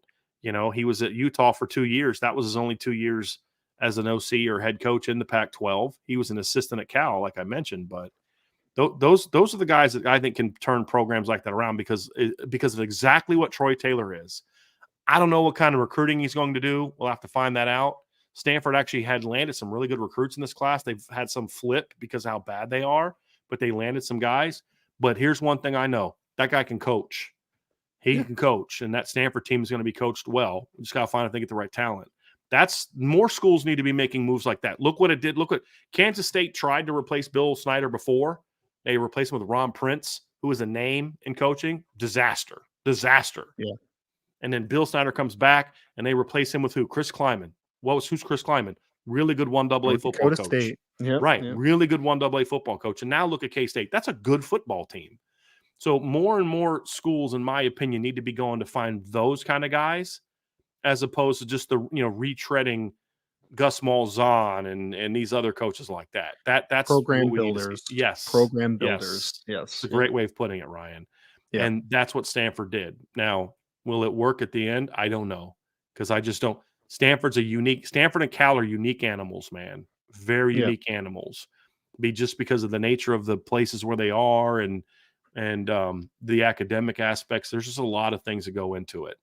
But this guy's a good football coach. But at the end of the day, it shouldn't matter because this Notre Dame football team is way more talented than Stanford. I would argue, honestly, Ryan, this is probably of the FBS teams they've played. This is probably the second worst roster that they'll face. Would you say they have better players than Central Michigan from top to bottom? Yes. Yeah, okay. I would. Yeah. Yeah. It's not but it's not by like a crazy amount. You had to think about it for a second, Ryan. You had to pause for a second to think about it. And I'll be honest, they have an overall better roster than Tennessee State, obviously. But sure. I have Tennessee State. If David Bailey doesn't play, Tennessee State's front seven concerns me more than Stanford's. Just gonna say it. I believe it. Yeah. So and this is just not a good football team. There's probably like 6 or 7 guys on the Tennessee State roster that if they became available, like would help Stanford a lot. Like they would help them. Corners. mean, they're Bryce corners. start there. Yeah, that he'll one start there. safety. What's that kid's name? Josh Green. Yes. Yeah. He could play at Stanford, if not start at Stanford. Yes. So yes, they are in a bad place. Yep. Yeah, bad place. Which means Notre Dame cannot mess around this weekend. Come out fast, come out strong, put your foot on the throat. Let's not leave any doubt on this one, right? So that's Stanford, though, folks. That's Stanford Notre Dame matchup, obviously coming this weekend. And yeah, man, it's gonna be an interesting one. Brian, trivia question for you before we move on. So it's on Pac-12 Network, as everyone knows. If Notre Dame plays Stanford on the Pac-12 Network and nobody watches, did the game actually get played? If Notre Dame plays a tree and nobody watches, did it actually happen? If they take the tree to a forest and they play a forest, did that forest actually? I don't know. Yeah. It's terrible. Yes, the game still would be played. I have no idea the mechanics or the mechanisms that allowed this game to be put on the Pac-12 Network, but I would not be happy if I was Notre Dame at all. Because what was one of the big reasons why the Pac-12 Network failed? Because they couldn't get anyone to carry it. Like, that was the whole problem. Like, they kept getting these stupid negotiations and they couldn't get anybody to carry it, and they just went under. If you'd have told me that Larry Scott was a plant by the Big Ten to cause the Pac-12 Network, the Pac-12 to fail so that they could raid the Big Ten, I'd have said, I have no evidence of it. Yeah. But I also can look at his tenure and say, but I can't really point to reasons why you're not at. I used to joke about that as a Broncos fan, because remember, one of the coaches that used to just really whoop Bill Belichick's butt year after year almost was Mike Shanahan with the Broncos. Like, they always had success against the Patriots. And then they got rid of Shanahan, and who replaces him?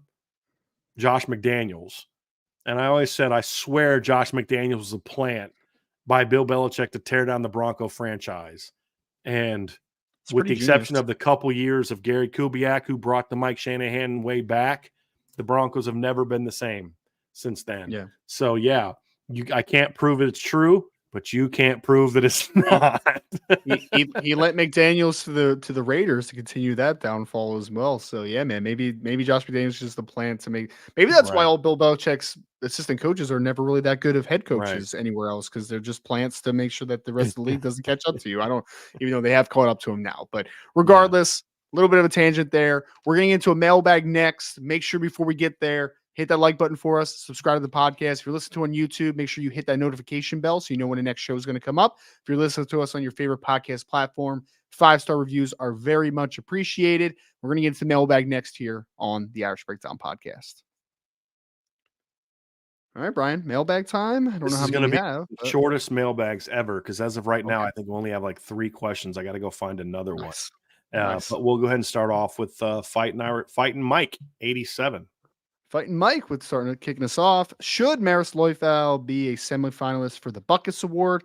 That doesn't make sense either. He's not even the best linebacker on his own team. Well, Ryan, I'd like for you to take that in reverse order if you could. I'm curious to hear your opinion on this. Number one is, do you think Maris is the best linebacker at Notre Dame this year? And number two, do you think he should be a semifinalist for the Buckus Award? He is not the best linebacker on this team in the entirety of the season. There's been probably like 2 or 3 games that I would say Maris was the best linebacker on the team, but in the entirety, I would say that J.D. Bertrand has been the best player on the team from the large scope of the season. And no, he should not be a semifinalist for the Buckus. I don't think any Notre Dame linebacker should be a semifinalist for the Buckus. I think that the award people must just be looking at flash plays, right? Like, Maris makes some plays sometimes where you're like, oh, all right, I see that. Like, that looks like an NFL player, but it's just the inconsistencies, obviously, that have plagued Maris Loifau throughout his career. So, Fighting Mike, you are correct in your opinion, though. I agree 100%. Maris Loifau should not be a semifinalist for the Buckus Award. He has not been the best linebacker on Notre Dame for the entirety of the season, and I don't think he's been one of the best linebackers nationally. So I would agree. That one, it really did kind of shock me. It's like, how is he a semifinalist for the Buckus, but Audric Estime is not a semifinalist or a finalist for the Doak Walker Award? Like, I just don't understand. Must be a really weak year in linebacker play, I guess. I don't know. It just, But it's like you can't even look at stats. Maris Liufau is 8th on Notre Dame's team in tackles right now. I know. I mean, JD, he's got 39. JD Bertrand's got 69. Like, I just don't understand. And JD played one less game. Like, there's just not. He's got 3.5 tackles for loss, 2.5 sacks. So JD's got 69 tackles, 6.5 tackles for loss, 2.5 sacks. Again, in fewer games. I just don't understand. And this isn't a knock to Maris, because for the most part this season, Maris has been a good football player for Notre Dame this year. It's been good. I don't understand how, of all the awards, that, like, Xavier Watts is not a finalist for the Jim Thorpe Award, semifinalist for the Jim Thorpe Award, but Maris Liufau is a semifinalist for the Buckus Award. It just doesn't make any sense to me.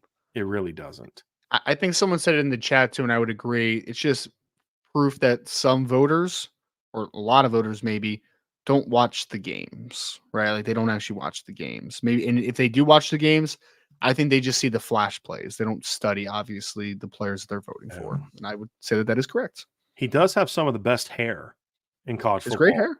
So maybe I tell you, man, like, in his highlights, and his highlights are impressive. Like, the plays that he makes, you're like, oh man, that is the most athletic linebacker on that team. But it's the inconsistencies, obviously, and the production is not very good. So yeah. Yep. Next one is similar to that as far as awards, but a little bit of a different take. US MA 87. What should Jared Parker and Marcus Freeman say to Audric for why he's not a Doak Walker semifinalist? I'm just say, buddy, got screwed. Yeah, I mean, what are you going to say? I mean, it is what it is. I mean, like, it's because it's not like Jared Parker and Marcus Freeman are at fault for him not being a semifinalist, right? Like, they don't vote for that stuff. I mean, it just is an unfortunate circumstance for people overlooking him for whatever reason. I mean, that's the state you're in. So yeah. Yeah, there's no reason he shouldn't be. I mean, at least a semifinalist. Yeah. I mean, finalists, like, we can talk about that, right? But like semifinalists, like 10 to 12 guys. Yeah. And he should be in that kind. Like, do I think he should be a finalist if we get down to 3 or 4? No, probably not. Probably not. I mean, there's just other guys that have had more dynamic seasons, and Audric didn't really play great in some of their bigger games. He played great against he played well against NC State, had that big 80-yard touchdown, but he was okay against Ohio State.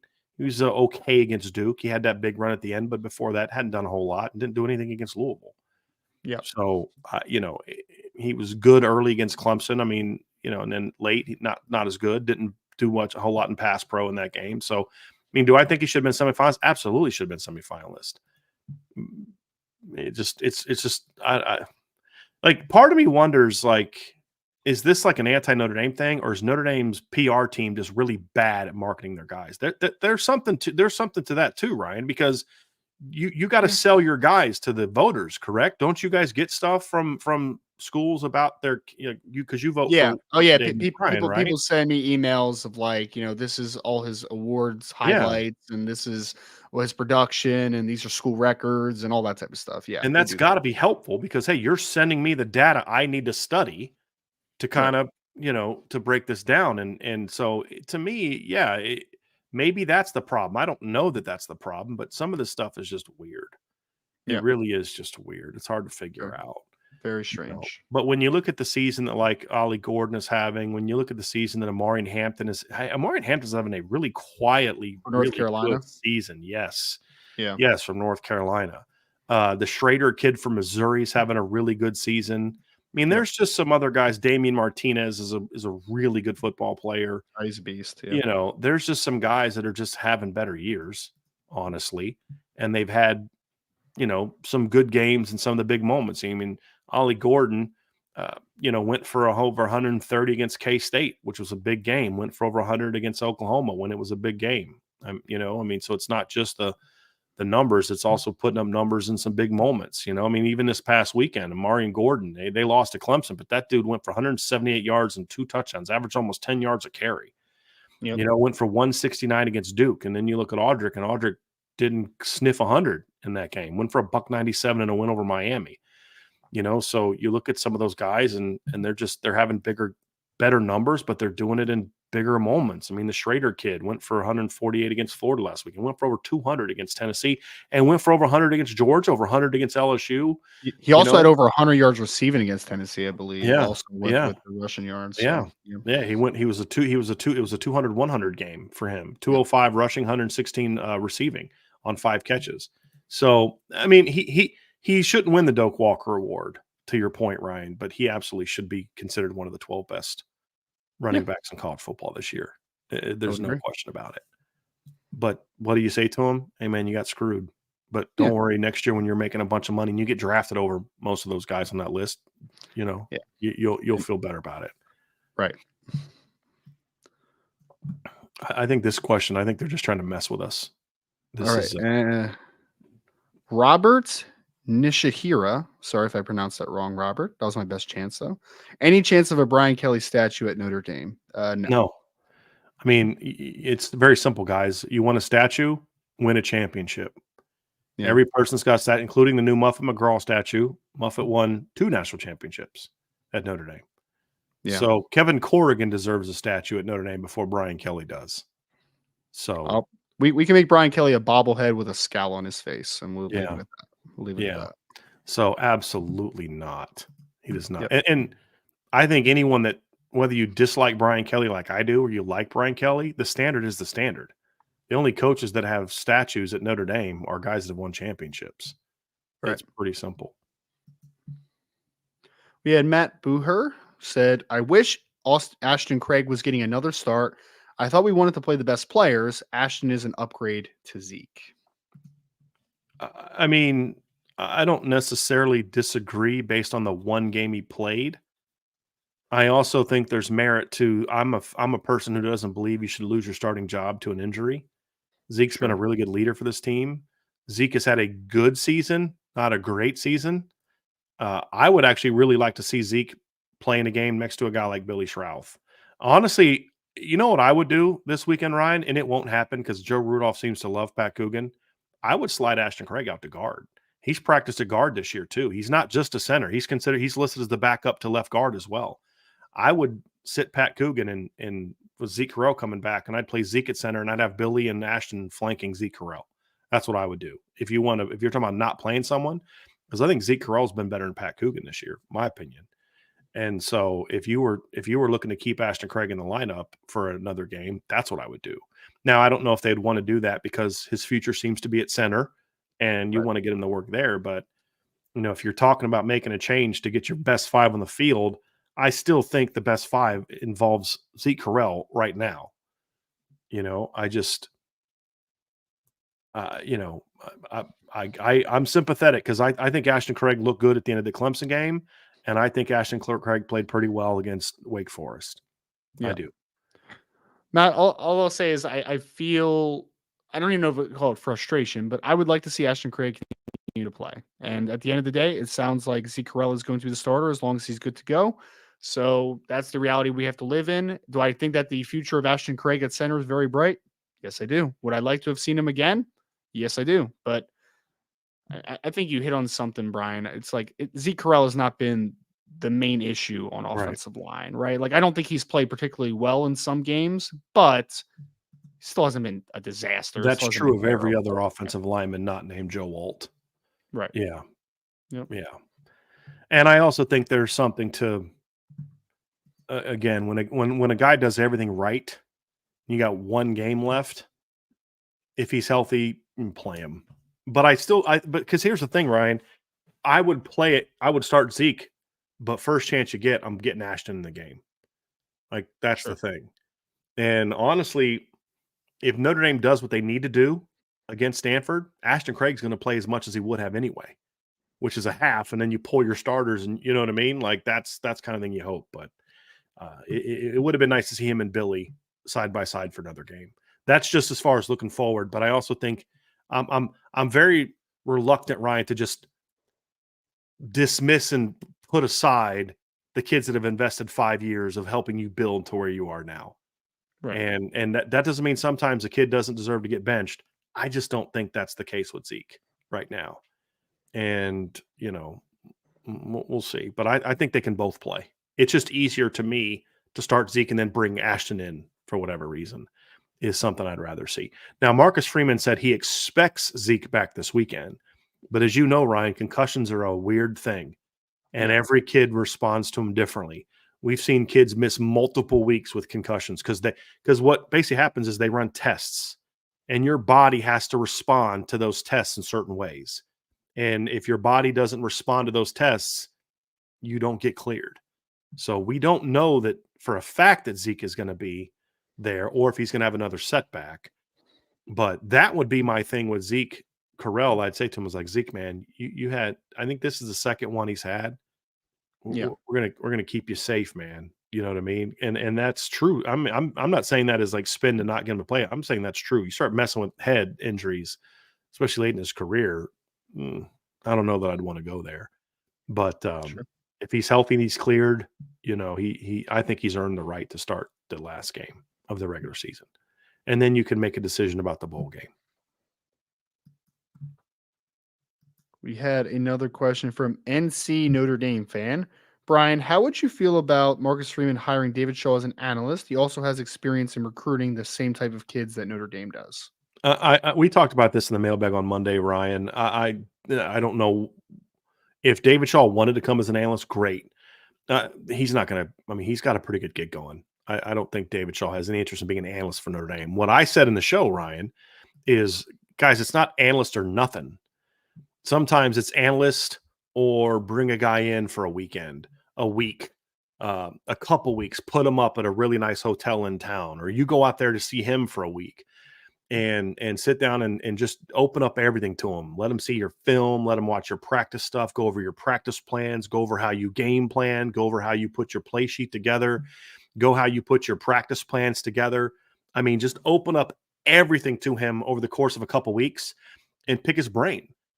That's absolutely something that I would do. And I think you get as much out of that as you could have bringing him on as an analyst, to be honest with you, because I just don't see him wanting to do that. I don't, I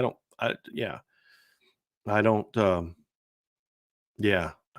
think that's going to be the case. So I personally would search for that. I think that's a more productive, potentially fruitful conversation for Marcus Freeman to have than trying to bring him on as an analyst. Just want to follow up on some of these other questions. I'm sorry, some of you, I disagree with this. Sloppy Joe says you don't win or compete for championships with a Zeke Correll starting on your offensive line. That's just absolutely not accurate at all. Zeke had some moments this year. Yeah, he's had some moments this year. Has he been a solid player this year? Yes. I have seen far worse players starting up for championship teams than Zeke Correll. Come on. Let's not do that. Let's not bash a kid that's been a solid football player for Notre Dame the last couple seasons. I mean, there's a reason Harry Hiestand put him in the starting lineup and moved Jarrett Patterson out, because he's a good football player. And he was a good football player for Notre Dame most of last season as well. He's been a solid player this year. Not as good as last year, but that's been true across the board for this offensive line. But no, we're not going to do that. We're not going to bash a kid and say things like that when it's just not accurate. I could point to a lot of kids that have been worse starting players in the offensive line than Zeke Correll. No, we're not doing that. Keith Wiegand says, are the coaches staying on the West Coast after the Stanford game for recruiting? Some will. I don't know that they all will. No, I don't believe Notre Dame does that like they used to, where they'd have like 11 guys kind of going on the road and kind of recruiting 10 guys on the road, recruiting the West Coast. There'll be some. I mean, Notre Dame will probably stop in and see some of the commits, go see Logan Saldate and, go see Kingston and some of those guys. I would imagine that they'll have some guys like that and see some of those guys. They're going to go on the road. I just don't know that you're going to stay on the West Coast for all your guys. You go see your commits, you go see a couple of the uncommitted kids, you swing by the schools of some of the 25 kids. The other thing is it's unique is a lot of the kids that they're recruiting right now are guys that are in the 25 class that you can't talk to, so you can go to their school, but you can't talk to them. So it's a little bit of a different animal, because with the intel that Ryan put on the board yesterday, Notre Dame's pretty much done in the 24 class. There's like a couple kids that they're working on behind the scenes that we'll see if anything comes of it. But unless they can make some movement with a couple of those kids that like I said, whose names aren't out there just yet, they're pretty much done at 24, which changes a little bit of the dynamic for the West Coast thing. Because like that's lost its luster years ago. Because by the time you get to the last game of the regular season, your class is done. So you get on the road the week after, and it's more about going and seeing your commits, making sure everybody's squared away. You're less than a month away from signing day now. Do some of your in-homes with your assistants, and then follow up with in-homes with Marcus Freeman. So that you'll see more of that stuff this week, I think. Next week than everybody staying on the West Coast and just hitting the recruiting trail. Because I've said this before, Ryan, but like, back when Brian Kelly was doing this early in his tenure, it's because there were still 8, 9, 10 West Coast kids they were trying to close on. Sure. And now it's just like, dude, their class has been done for a while. Yeah, it has. And it's just a little bit of a different, and you can't just get as much out of visiting the junior kids as you can the senior kids, because you can't sit down and talk to them. Yeah. So I think you'll see the staff hit the road and go see all the commits and shore that stuff up. I believe that's what they did last year after USC, Ryan, is they hit the road, and because you can do kind of 2 in-homes. You can do your in-home with your assistant coach, and then you can do an in-home with your head coach and different things like that. So you can see them multiple times in their homes, but the head coach can only go once. Yeah. So it'll be more so about, Freeman will probably get to a couple kids, but it's more about the assistants getting out and seeing all the committed kids. That's the focus right now. Make sure everybody's ready to go and signing in December. Well, and I know the 2024 kids have already started to have those meetings with the coaching staff and, just kind of and the recruiting staff, and just kind of firming up, obviously, all the signing day plans. So, yep, that process is definitely working right now, that process. Yep. Here's one, Ryan. Not sure if the styles mesh, but what about Josh Gaddis as an OC candidate? Renewal story for him and a better gig than his at Maryland now. Guys, I don't know why anyone would think, and Patrick, I mean no disrespect here, but what in the world has Josh Gaddis done to make anyone think he's a better coach than Jared Parker? I mean, he got fired after 1 year in Miami, and I don't think anything he's done this year in Maryland should make anyone think Maryland's not even averaging 30 points a game, Ryan. They're averaging 28 points a game on the season. They're 6-5. I mean, they have some offensive talent too. They're rushing for 106 yards per game. That's it. 106 yards per game. So I have no. Notre Dame's offensive coordinator is Jared Parker. And if that changes, then we'll talk about guys to go after. But I can promise you one name that will not be on the list for me, and better not be on the list for Marcus Freeman, or I'm going to really question his ability to evaluate offensive coaches, is Josh Gaddis. Absolutely not the way to go on that one. Yeah. So Ryan, the question that you missed when you had to step out was this something about David Shaw as an analyst.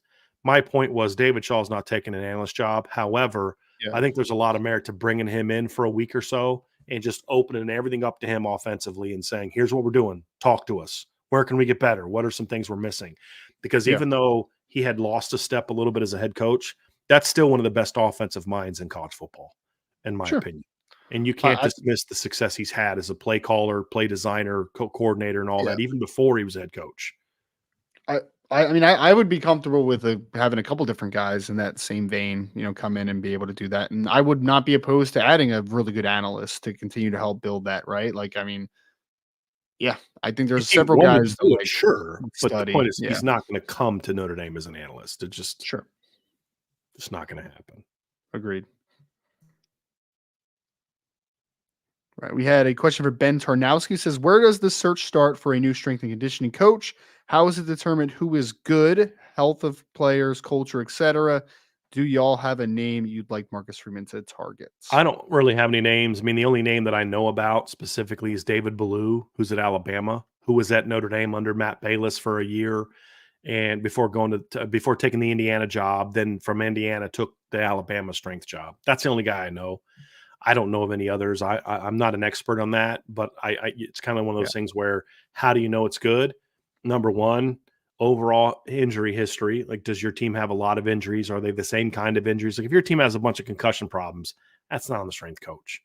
If your team has some torn ACLs, that's probably not on the strength coach.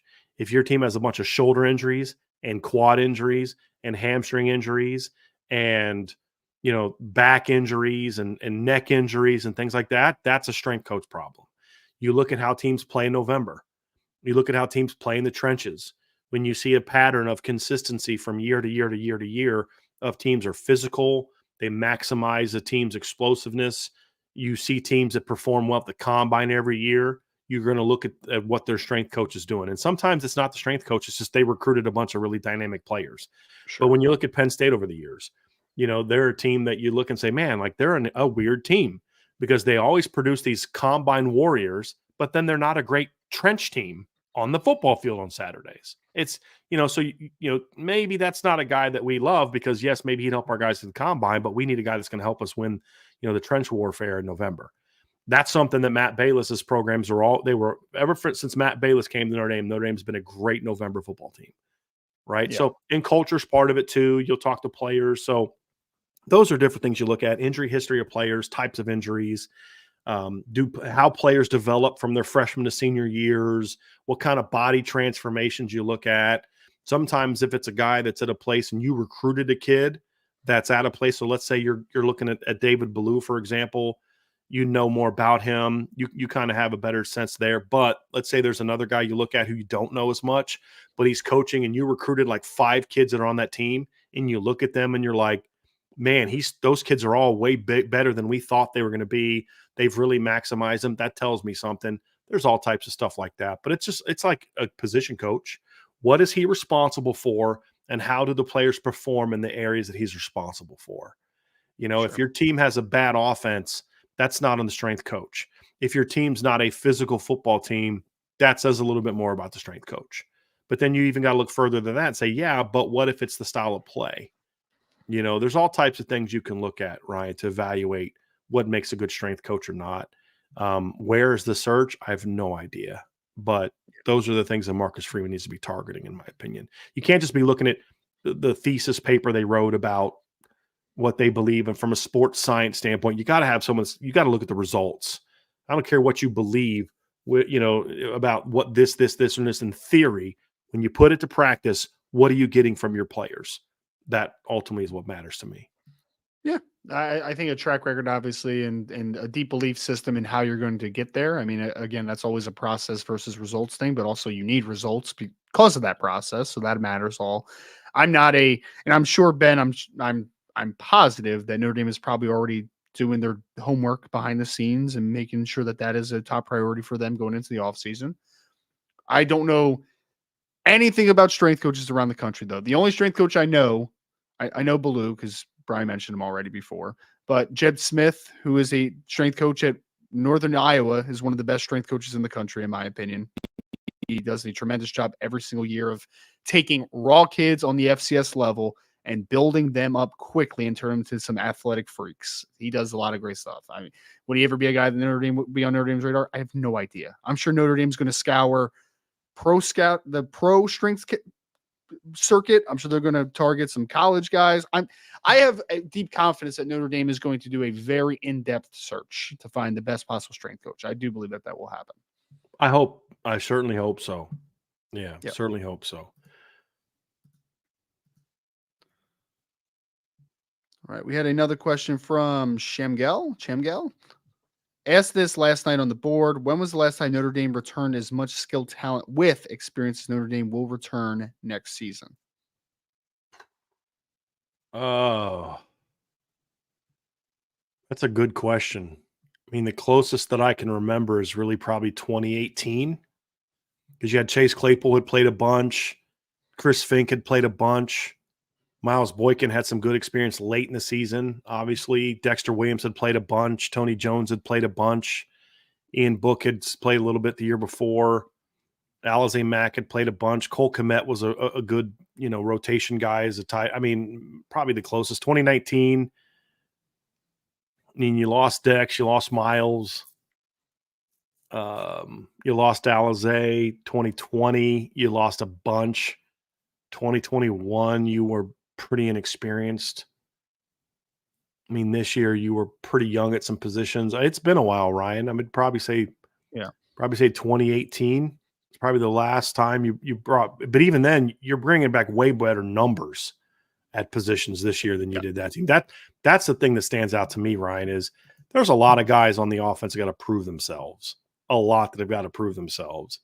But if we're just talking talent, and that's the question was just talent, there's more top to bottom talent on this team than we've seen in a long time. Right. And that's part of the reason the numbers on offense are what they are. It's, it's like Jared Parker's probably going to set an all-time, is going to probably be the OC for a Notre Dame team that sets an all-time record for points in a season and points overall. And he deserves some credit for that. But the other part of it is they've got a lot of freaking talent. And when they turn that talent loose, every time they've answered the bell. And when it's turned loose. And, well, once. I think the Duke game was probably the one time I didn't think the talent really, did what it needed to do. Maybe Louisville. But I still think that was more of a coaching thing than a player thing. But there's a lot of talent coming back, man. I mean, running backs. Here's a question was asked yesterday. Take coaching out of the equation. What's the most talented returning position group on the team on offense next year? It's probably running back, yeah. That's what I said too. But then you're like, tight end's going to be loaded. Receiver's going to be loaded. Offensive line's going to be really talented. It's just all young. It's really young.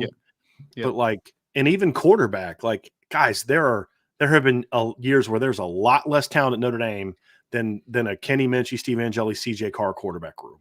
The problem is that's one area where you're not experienced. But those other positions, like all the struggles that Rico and Jaden and Tobias went through this year, if they're coached and developed properly, are going to be benefits to them next year. Right. And same with Braylon James. And did you see Braylon James smoke that cornerback on that touchdown pass to Jordan Faison? Go back and watch that play. Killed that guy off the line. But yeah, there's going to be a ton of talent. It's just, can you harness it? That's Ryan, I don't care. I don't want to hear jack about inexperience next year. This is college football. I watched Clemson win a national championship with a bunch of freshmen and sophomores.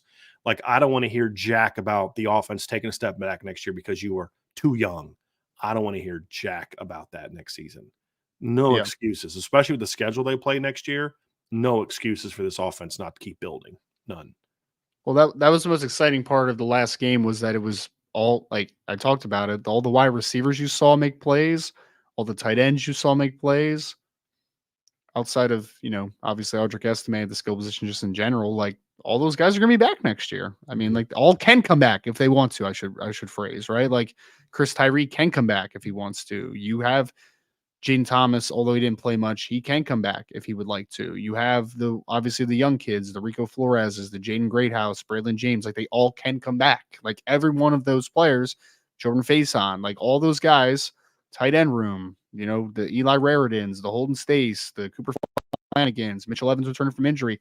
All those guys have eligibility, right? Which is why you get excited about, you're going to most likely have a young quarterback that's going to be taken over, but it's not like he's going to be starved for talent to throw to, right? It's not like he's going to not have guys around him that can make plays.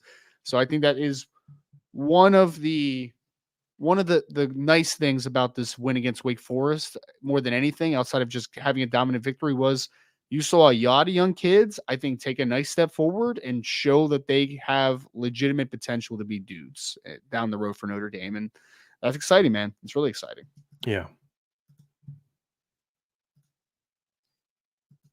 Chief Brody asks, who you got between Michigan and Ohio State?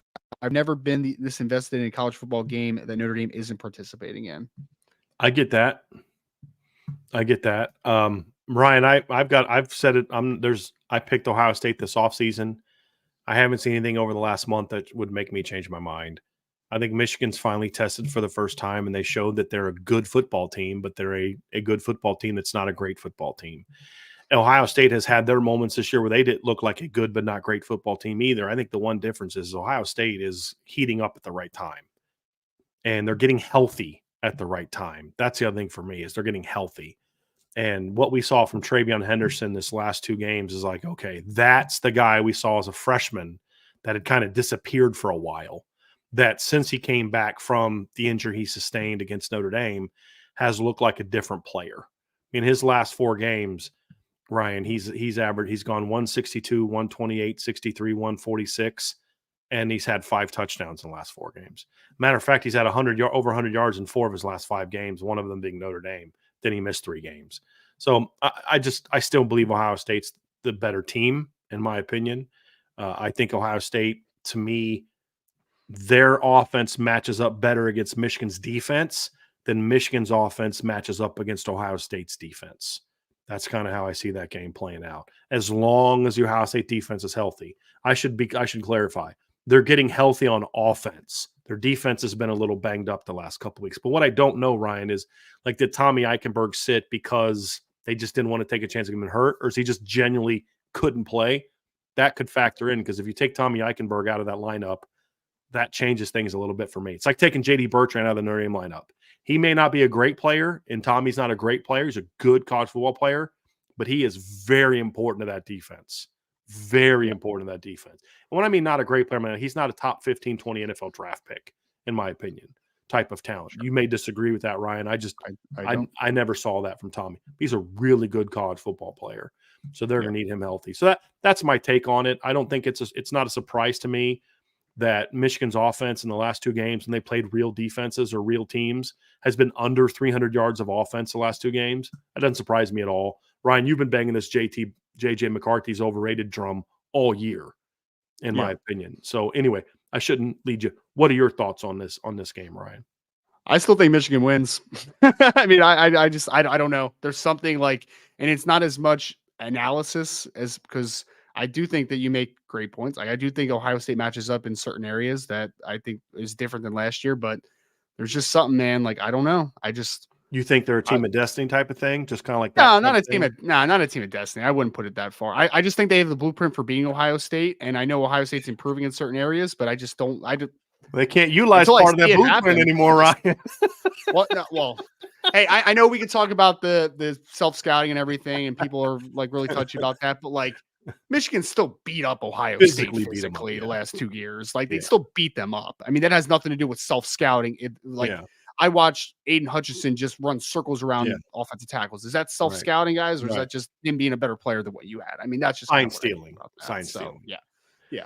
So I'm still going to take Michigan. I think it's going to be a competitive game compared to what we've seen the last 2 years. I think it's going to look, to me, it's going to look like an old school Michigan Ohio State game. Much more so than what we've seen the last decade. And what I mean by that is I see like a 24-21 game, 27-24. I don't see this being like the high scoring game where the winner gets 40+ points. I could be completely wrong on that. But I'll say this. If the team that wins this game scores over 40, it means Ohio State dominates. Because I don't see Michigan capable of scoring over 40 points on Ohio State. I don't see it. 40 points in this game. I don't see it.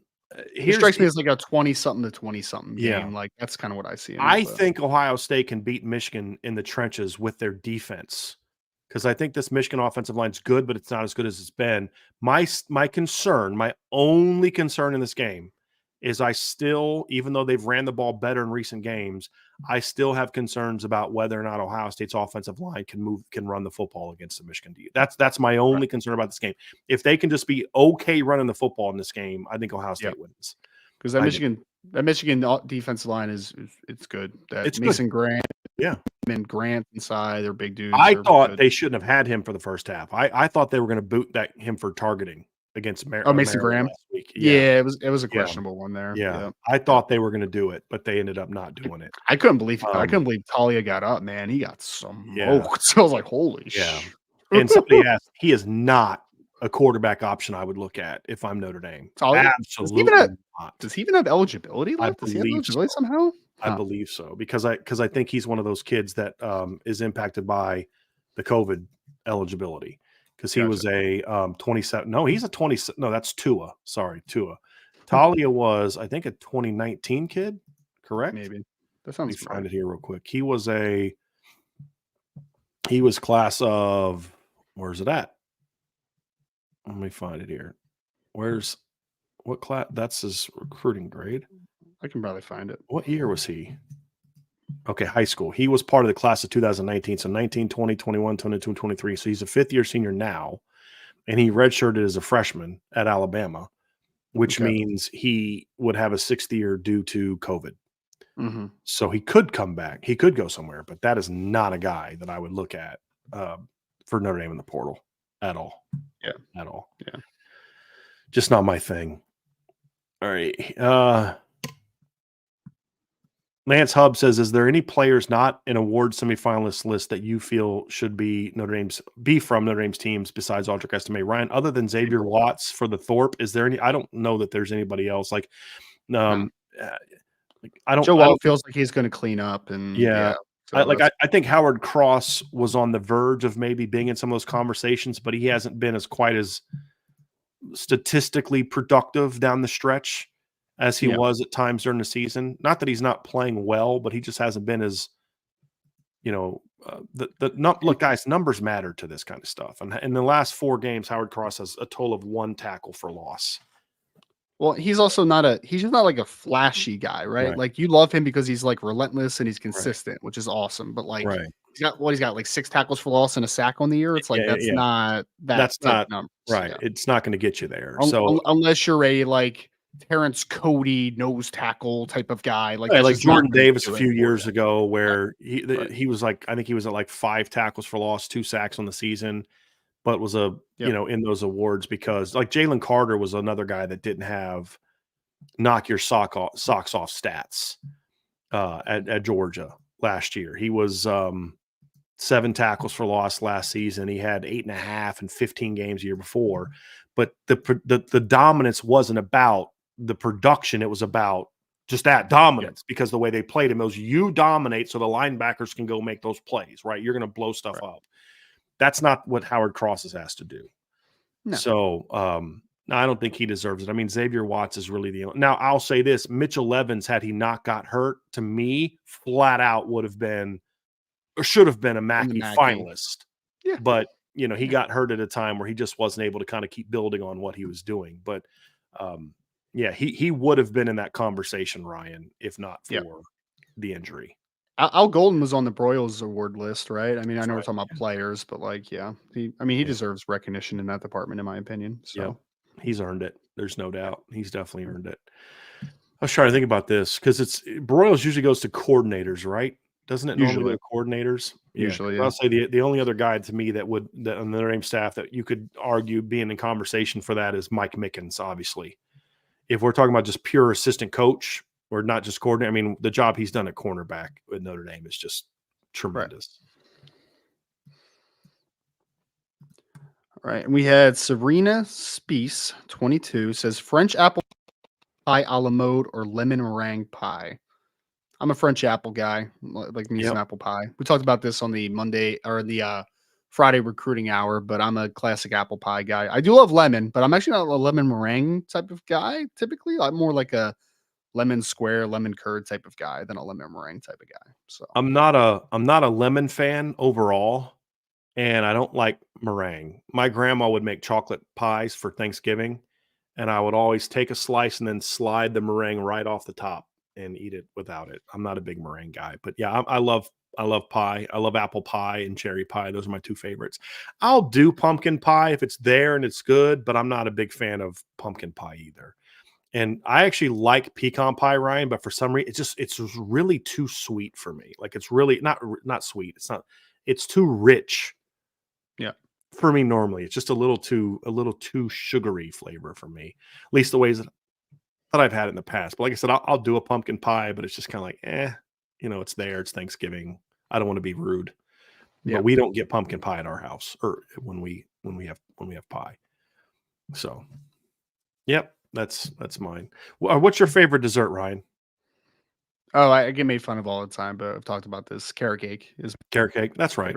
I can't hate on you, man. My freshman year at Methodist College, I literally had bologna sandwiches and carrot cake for lunch and dinner every day because that's the only thing that was edible at the school cafeteria.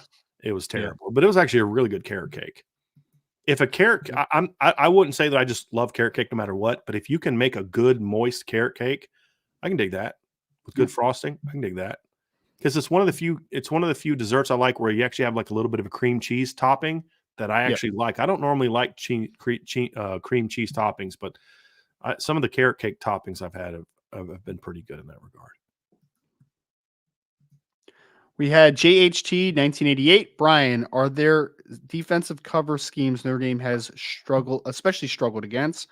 Seems like when teams play zone quarters, they perform much better and really struggle against man. Thoughts? Well, I don't think that they struggle against man as much as they just don't. To me, that's where the coaching issue has been the problem. So yeah, they struggle, but it's the struggle is not because of I think they lack the talent to struggle. Ryan and I have been talking about this all year. They just don't do the things you normally do to be good man beaters. That's the problem. You know, you're asking Rico Flores to outplay the Louisville corners on just straight go routes with no kind of release move. That's a recipe for disaster. You know, to ask him as a true freshman to do that. So I think it's been more scheme related than anything else. But no, I mean, Ryan, the stuff they've struggled against has been man. There's no man against good teams. There's been some teams that have played Navy tried to play a lot of man against Notre Dame. It didn't go very well. You know what I mean? On the outside, NC State played a lot of man against Notre Dame, and Notre Dame ripped them for some big plays. But other games, obviously, they've struggled more against man coverage. Clemson played a lot of man, struggled. Ohio State played some man, struggled. They struggled, but yeah, I mean zones they've done better against. But there's been some zone. I don't consider Duke a heavy man team. Ryan, do you? I think they're an aggressive zone team.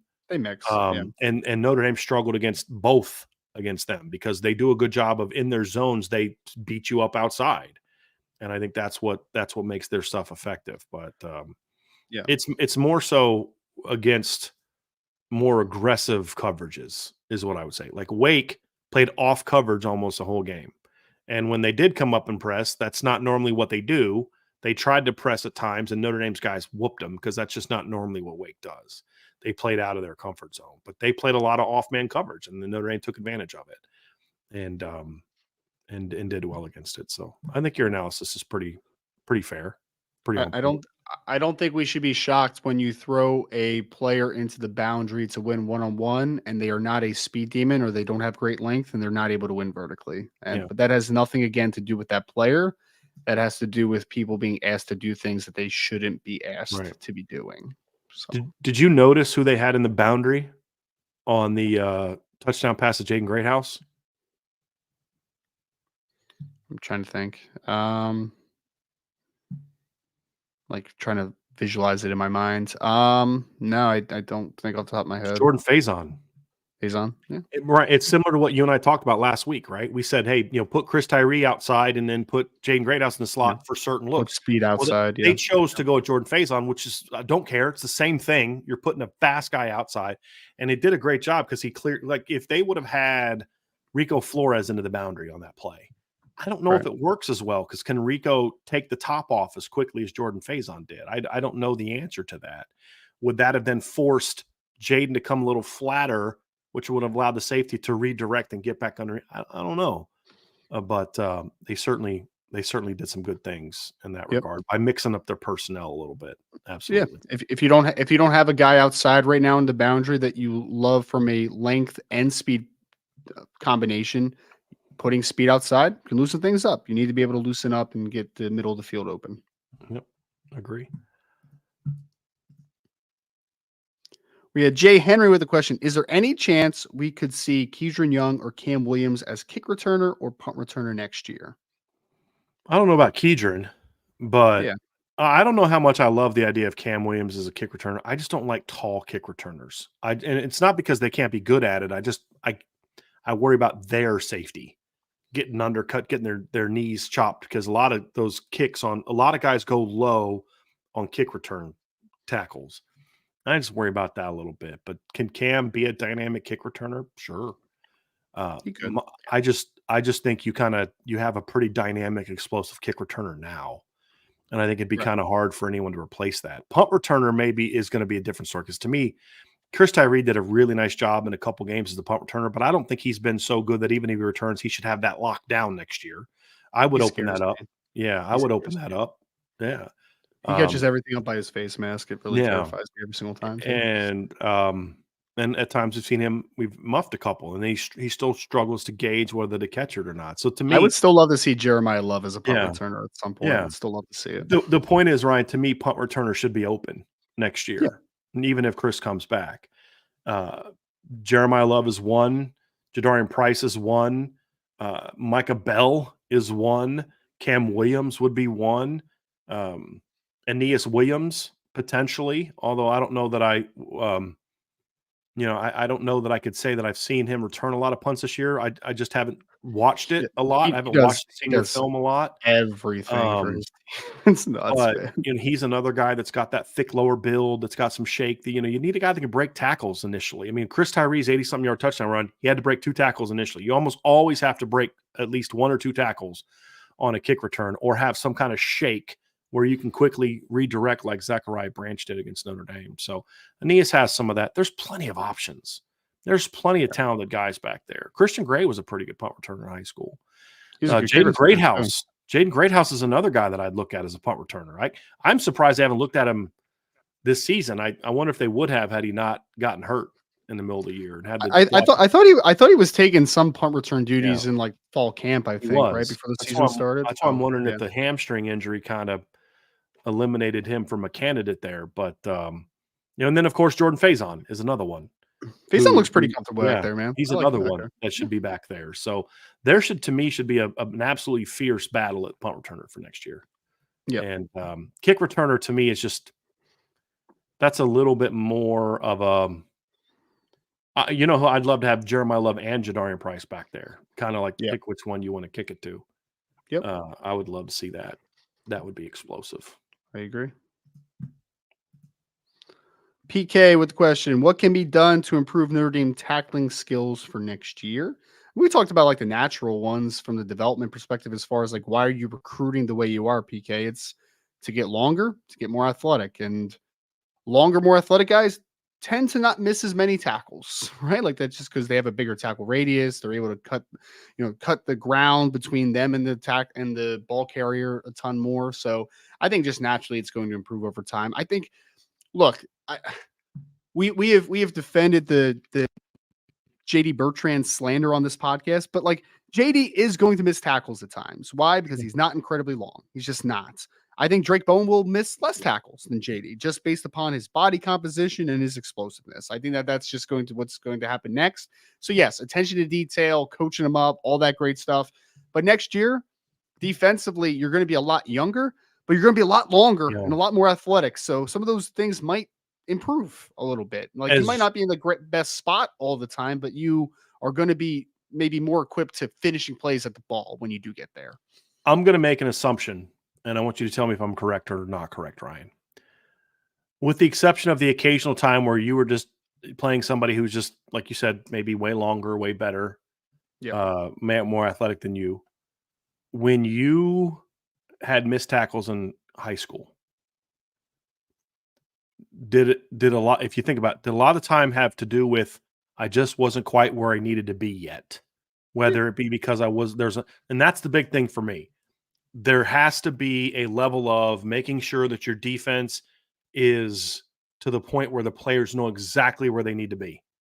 And that's going to be a big thing with a younger group next year. That's a big, look, start with a foundation of, hey, we can't have a million things in right now. We've got to build a foundation that these kids know. Because when you start getting these kids thinking, best way to slow down Jalen Sneed and Drake Bowen, make them think. And Jaden Alsbury, make them think a lot, right? Where it's not just read and react, which means putting too much on their plate. You're going to have to think early. But I'm talking about when you start to get to the point where you're putting game plans together. Because that's the biggest thing is when this team has been really certain of, hey, here's where we need to be and what we need to do, your chances of making a clean tackle are enhanced. Then when you add to that what Ryan's talking about, longer players, faster players, more lower body explosiveness in certain positions.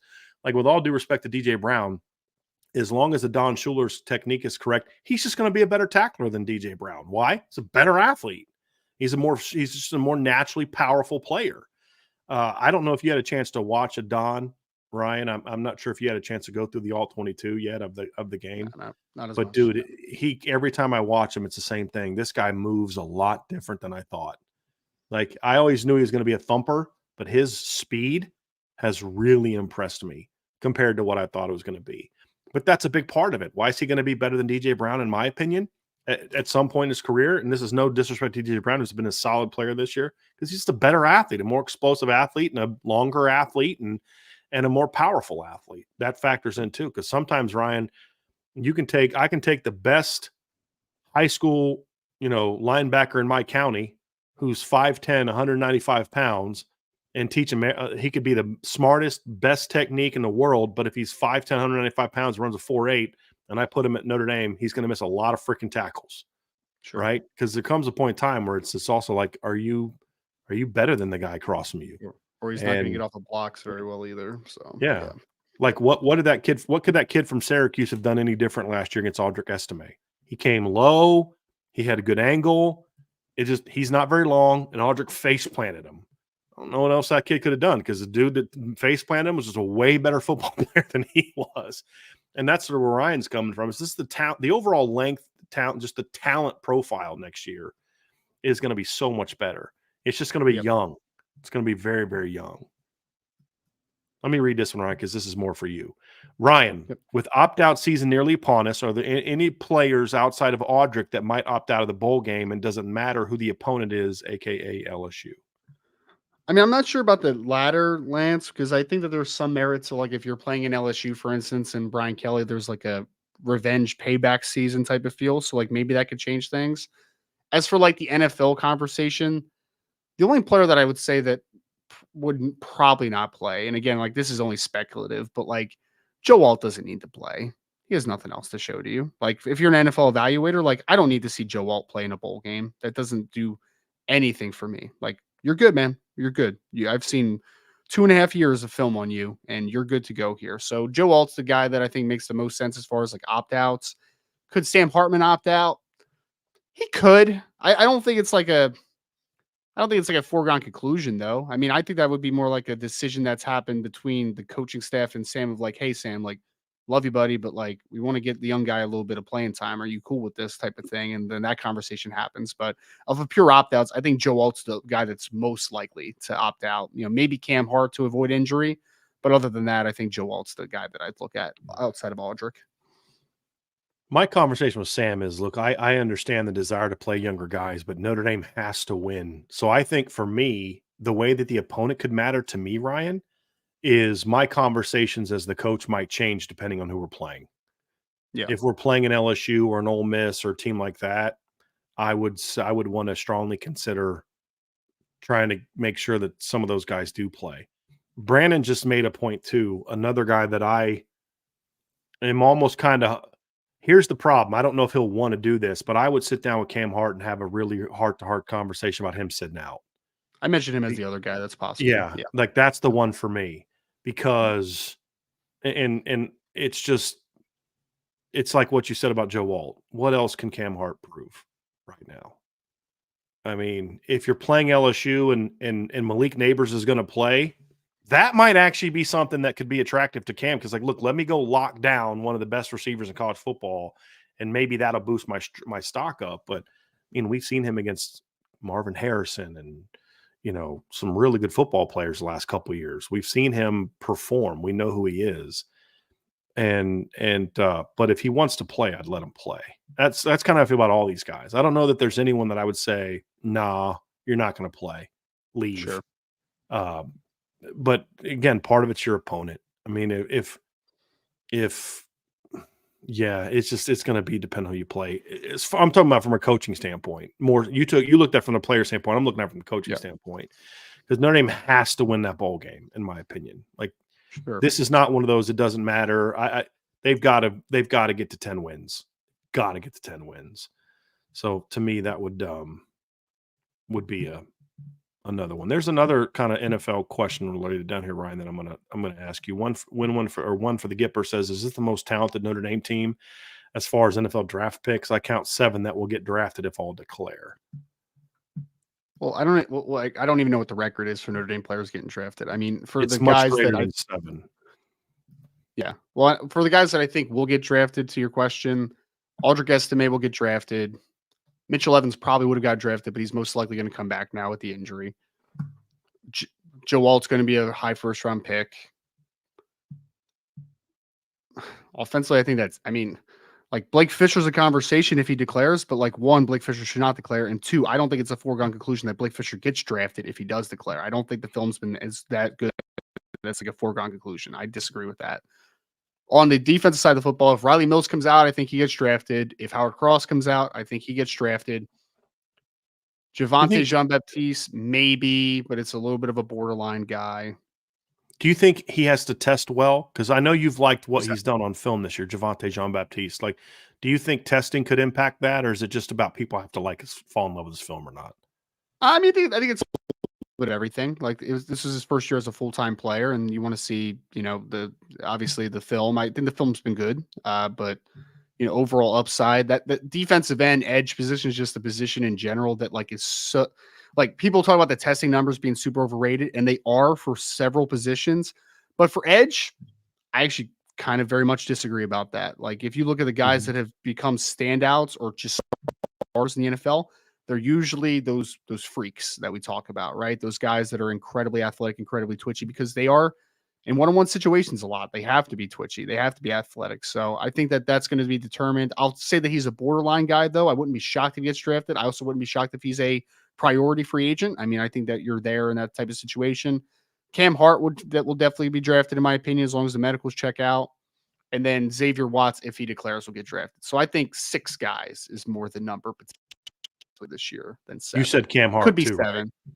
Yep, I just said Cam Hart, and then I forgot Sam Hartman. Sam Hartman will most likely be drafted. Here's right? Here's a crazy stat for you, Ryan.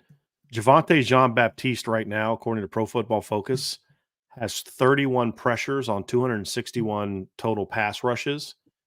Yep. The last 2 years, Isaiah Foskey had 33 and 32. Now, he hasn't got to the quarterback as much as Isaiah did, obviously. But I did find that number surprising.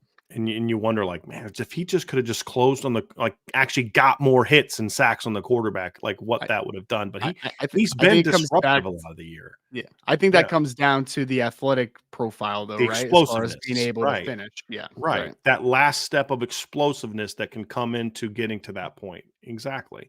Yeah. I think he's won on a lot of length and savviness this year. That's what I think's helped him. But that doesn't necessarily move the needle if you're talking about an NFL team, unless that savviness leads to a lot of stats. Because I could point to some guys over the last 20 years, Ryan, that weren't what you said, weren't twitchy or whatever. But those guys are anomalies. You're going to find the occasional guy like that that's the anomaly. But when you look through when you think of the Broncos when they won the Super Bowl in 2015, I mean, DeMarcus Ware, even as an older player, was still a pretty freaky athlete. Sure. Well, and the guys that aren't freaky athletes are guys that are super, super productive, right? That's the kind of guys you're looking at. So, yeah, it's possible to succeed in the NFL at the edge position if you aren't the freakiest of athletes of all time. But those guys are usually incredibly productive, right? Because they kind of win in the other finer areas.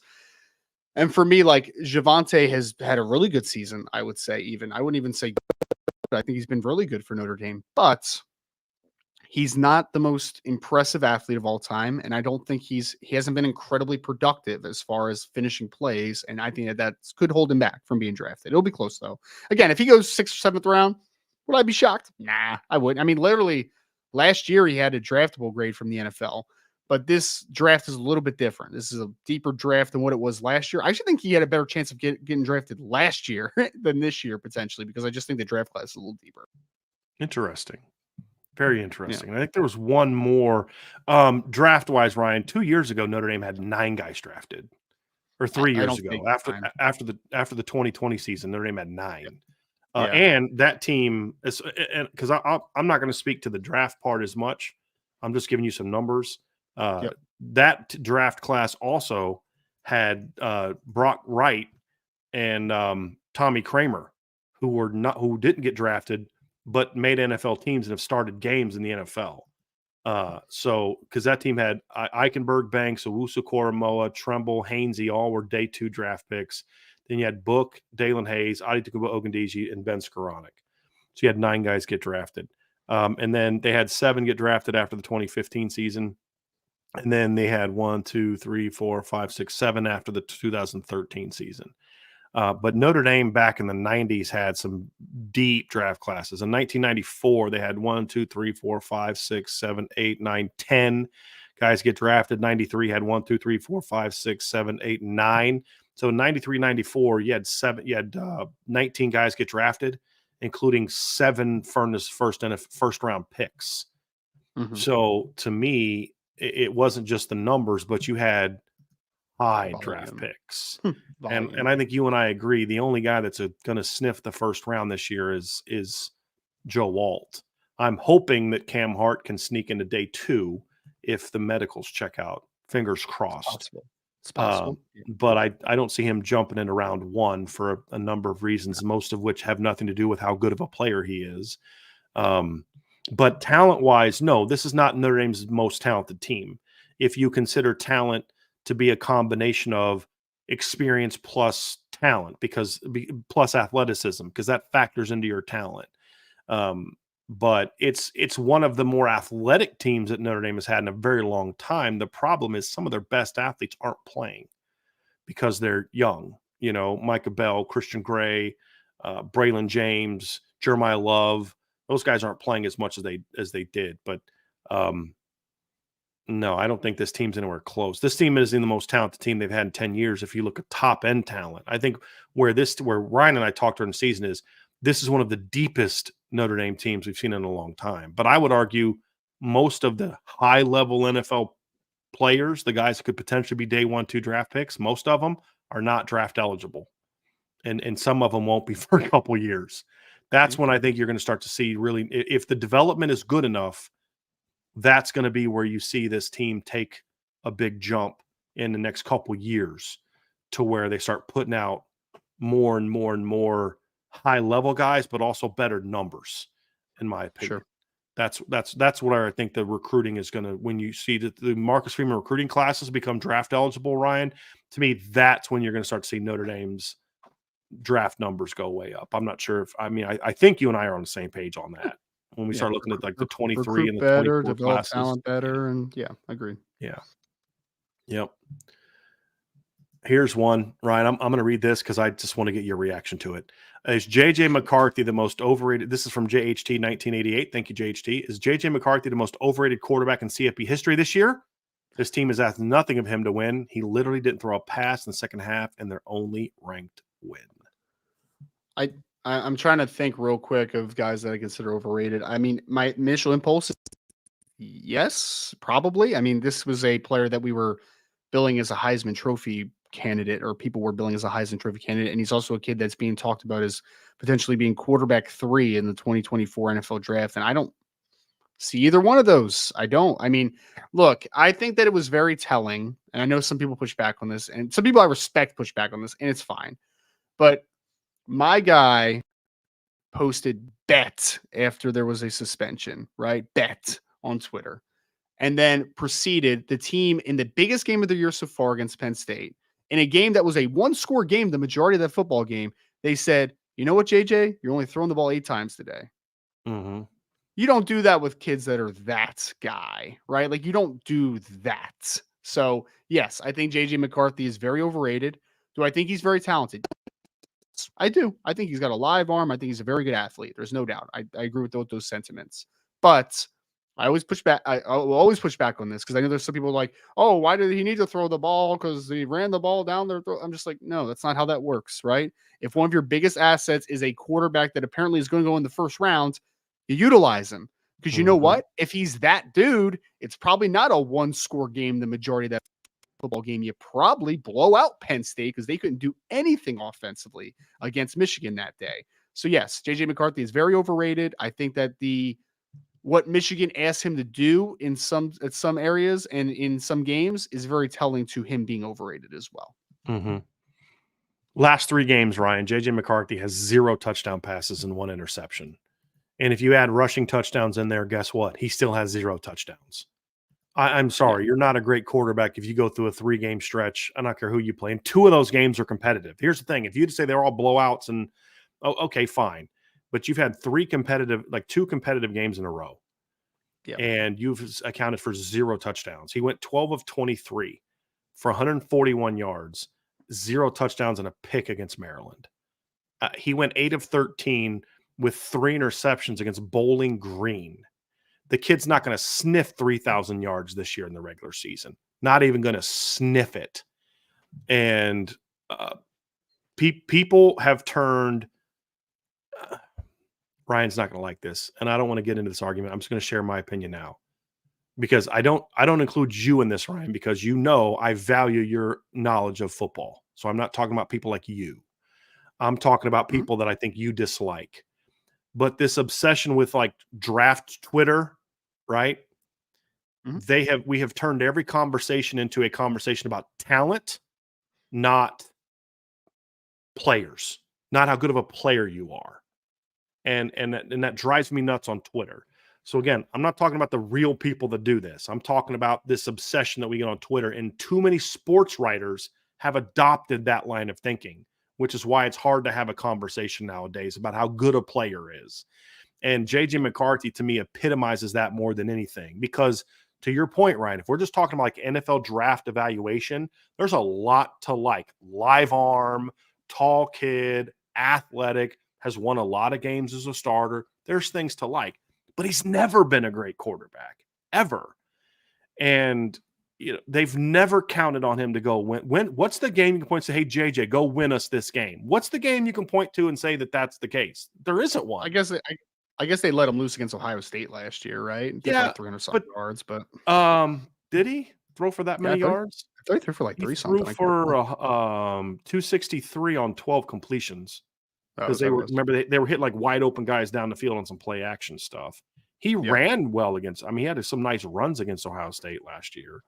But like they put that game away with the run game in the fourth quarter. I mean, looking at the Penn State game last year, Ryan, he went 17 of 24 for 145 yards, no touchdowns, and a pick. Iowa game last year, 18 of 24, 155 yards, 1 touchdown, no picks. Like, I don't know. I've never understood this love fest for JJ McCarthy. I've never gotten it. So do I think he's overrated? Yes, because this guy should have never been in the Heisman conversation. If Washington played a game against a good team where Michael Penix threw 8 passes and didn't get hurt, they'd get killed. Sure. They'd get killed. And the point is, well, you can't punish him for being on a great team. I'm not. But that's the point. He is benefiting from playing on a great team. Could you imagine if Michael Penix had a defense like the one Michigan has, how good that Washington team would be? It'd be unbeatable, in my opinion. So, yeah, he's incredibly overrated to me. Incredibly. I mean, Sam Hartman should be in the Heisman conversation more than JJ McCarthy. I'm sorry. He just neither should be. Neither should be. Exactly. Yeah. Exactly. So it's ridiculous.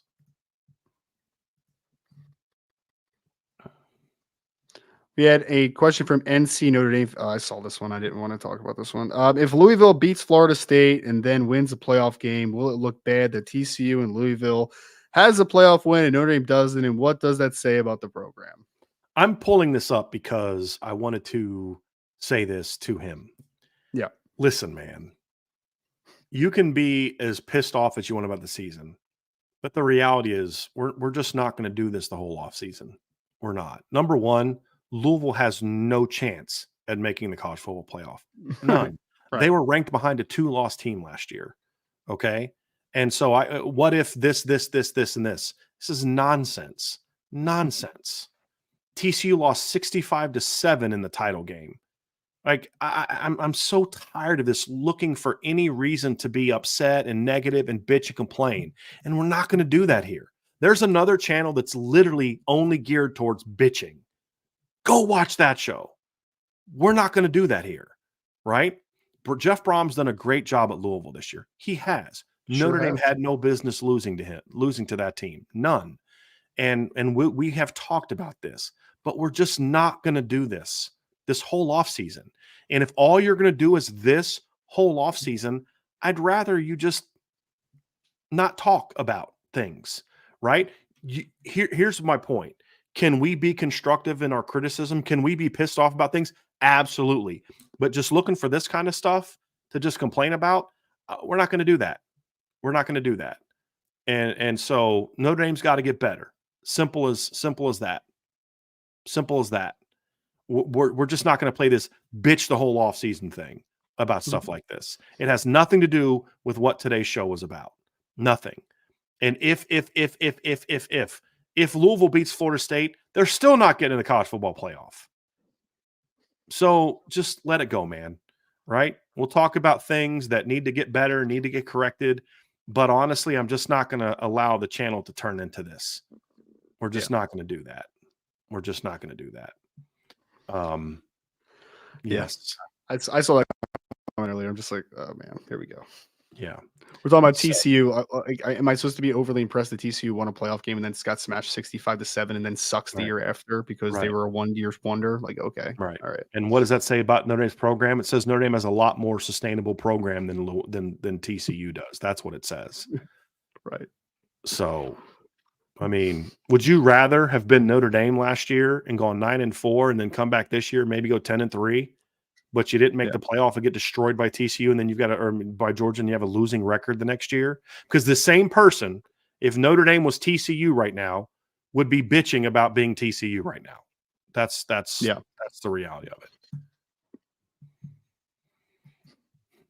Actually, I don't want to talk about that one. We'll address Golden if he leaves. If Golden leaves, we'll talk about candidates. But I just don't want to get into the whole offseason of what if Parker is gone, what if Golden is gone. If those guys leave, we'll get to it. We'll get to it. Brandon Plesner says, Ryan, does Notre Dame now look to add another pure defensive tackle to go with Joseph Reith and Davion Dixon in 2025 since they now missed on a second in 2024? I'd argue they need another interior player similar to Dixon, not a D-end turned defensive tackle. Well, can I just say one thing, right? I don't really care how a defensive tackle starts his career. I don't. Yeah. I do not care. Bryant Young was a linebacker turned nose tackle, and he was an All-American. I don't care about that. As far as adding another D tackle, the problem, Ryan, is the 2025 D tackle class so far doesn't look very good. There are some guys on the board that they're looking at, Jarquez Carter, some other guys that they're looking at, but it's not a great D tackle class. I think they should show a little bit of patience and let some guys develop and see what's out there. But I don't care if it's a D tackle, a DN turned D tackle. I just care about a dude that's going to be a difference maker. Well, and Brandon, I know you posted the same question on the board, and I did respond to it this morning. Like you named a couple guys on the message board that you thought were like really good players on Notre Dame's radar. And I kind of talked a little bit about a couple of them as far as like, they're just not reasonable for various reasons, as far as whether they're a good fit or whether they don't have interest in Notre Dame. So what were some of the names he mentioned, Ryan? You mentioned like Zion Williams. And he can't get into school. And some guys like that. So, and then like you mentioned Isaiah Campbell, and I was like, Isaiah Campbell, didn't make the visit. So like, it's a wait and see. He's even comes to campus at some point. Right. So they're recruiting him. They've been recruiting him. They're trying to recruit him. It's just, there's not. And he says a lot of great things about Notre Dame, but again, until you go up to campus, that's the determination there, right? So, I mean, I think that there's a little level of patience that needs to come. And then also, as far as like Reef might end up being an interior player, like I think that's kind of the plan, but let's see how his body develops also, because that could also change plans, right? Because if you're projecting like that going to be an interior player down the road, and let's say next year he doesn't put on a ton of weight, and you're just kind of like, maybe his body won't develop quite the same way that we do. So maybe now we need to go back into the interior defensive line pool. I just think that this is a situation that needs to play out a little bit. Yeah. I do know that Notre Dame is looking at him as a guy that's going to grow into that, but they're going to start him off where his body is best served, like they did Riley Mills. Exactly. But look, do I think that defensive tackle recruiting needs to get better? Yeah, I do. Am I saying Notre Dame is set at the position the next couple of years? No, I'm not. I'm just saying right now, to your point, Ryan, the pickings are slim right now. They need to be patient with that.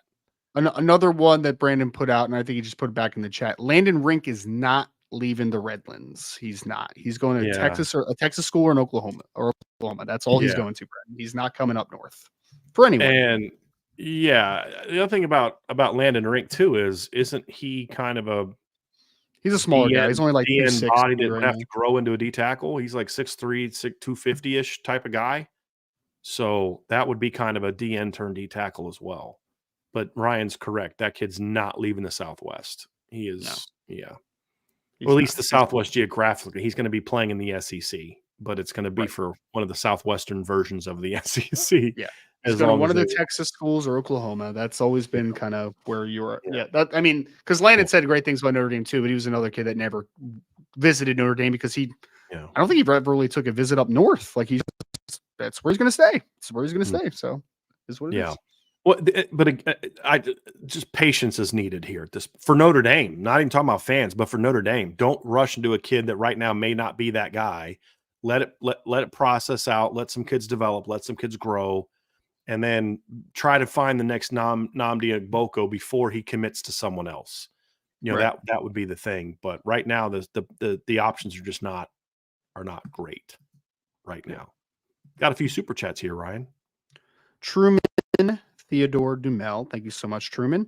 I'm a big New York Jets fan. I'm sorry to hear that. Where do you see Audric Estime fitting in the draft? If we draft him, also hopefully we put Alt. We get Joe Alt. P.S. Sam Hartman would be a steal. The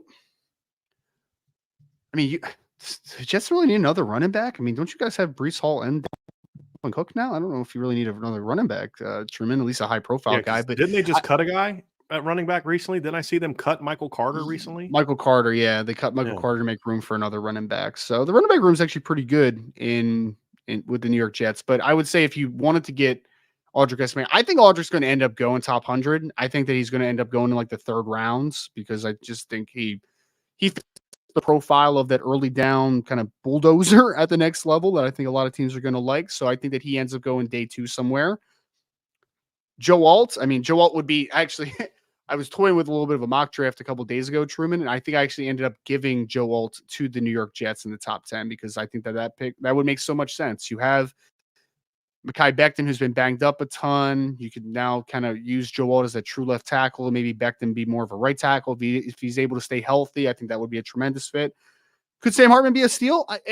My opinion on Sam Hartman hasn't changed from an NFL draft perspective. I think Sam Hartman has a chance to be a good backup in the NFL for a decent amount of time.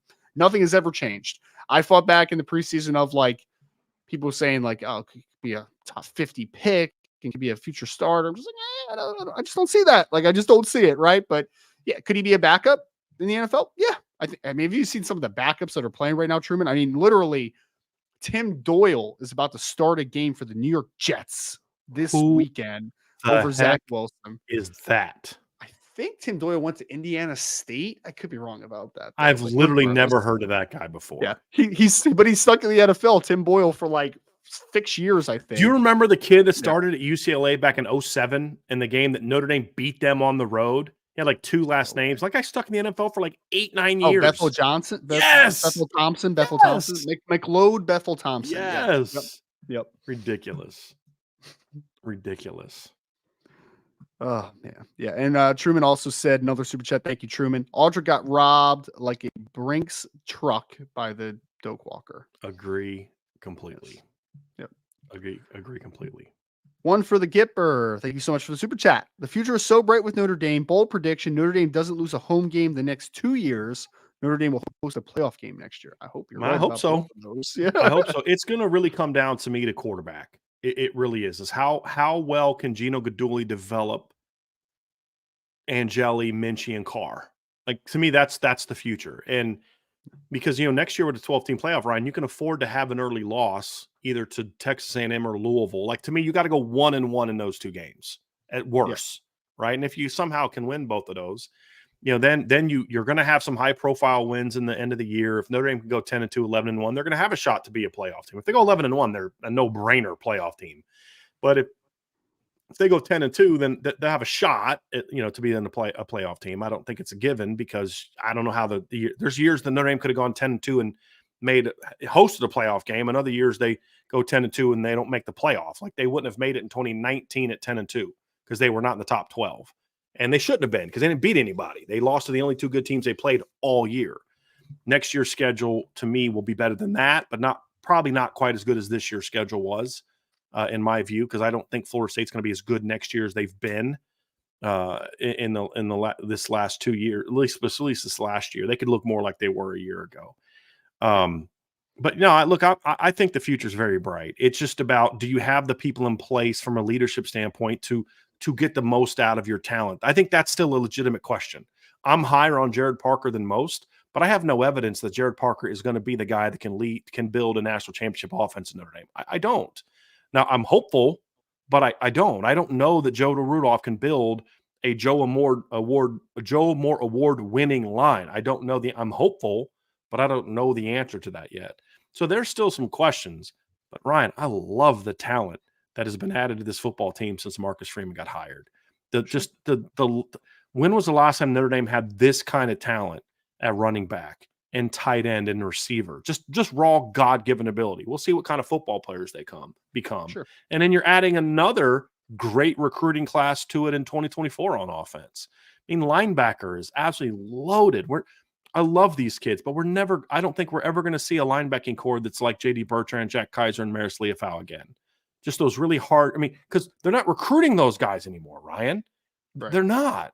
They're recruiting dudes now. Now you got to coach those dudes up. That's going to be the key.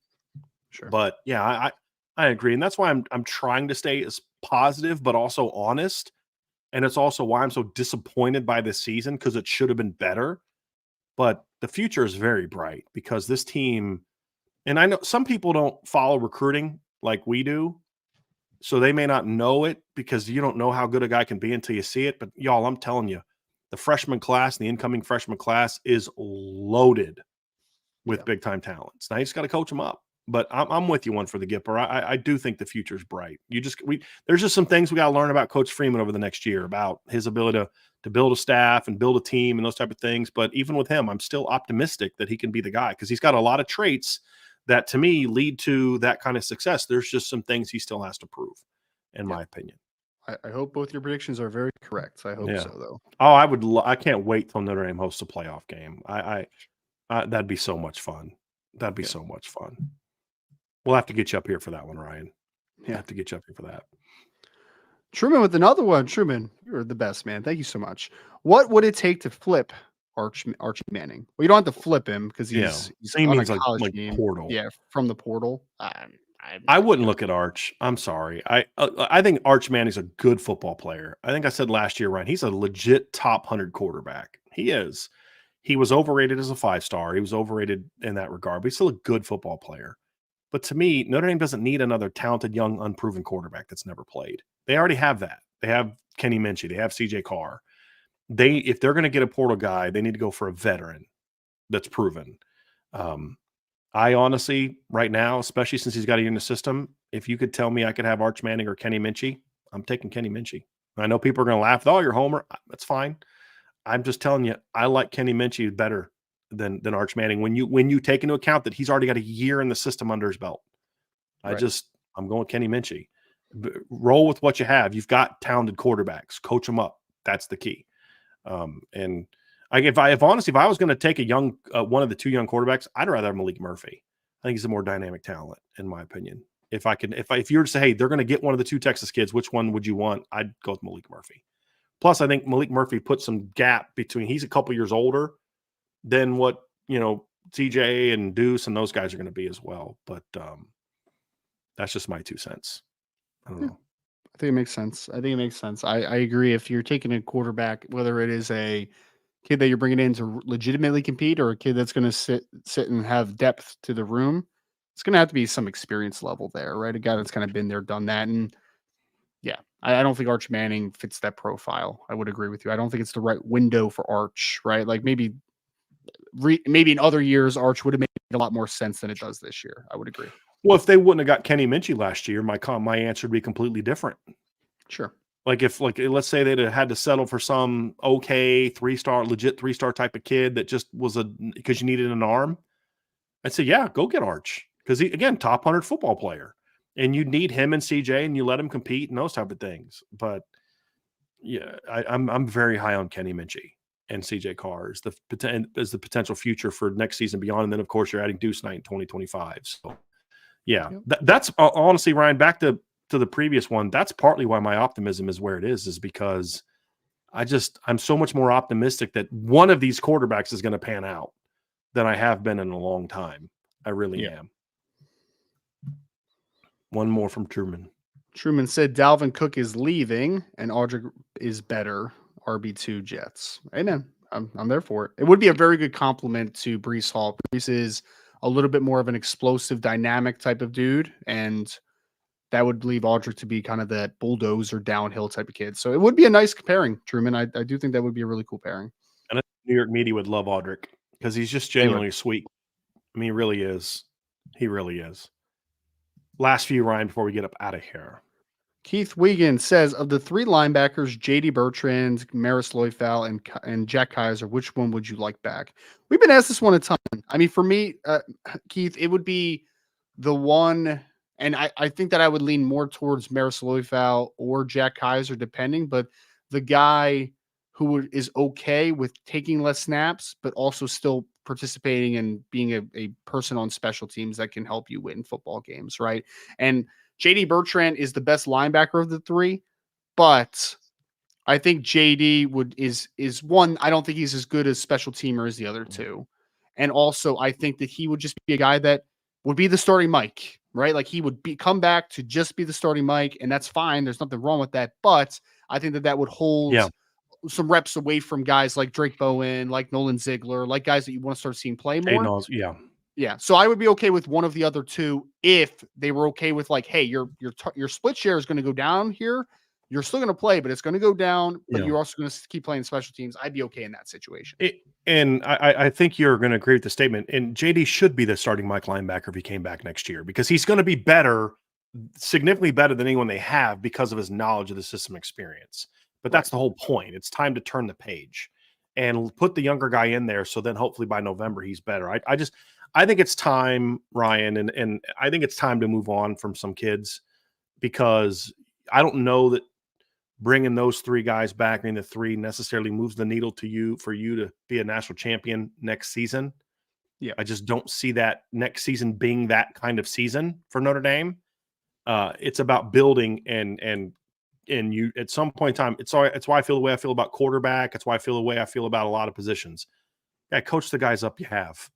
Right, you've got some talent. Coach them up, get them ready to play. I would be okay if all three of them left, to be honest with you. But I tend to agree with you, Ryan, that if one of them's going to come back, it's one of the ones that would be a better fit for like a niche role. Yeah, like honestly, if I thought his attitude would be in the right place, I'd say Jack Kaiser because you don't really need to play Jack Kaiser a ton on defense. I just don't think Jack Kaiser would be happy with that, to be honest with you.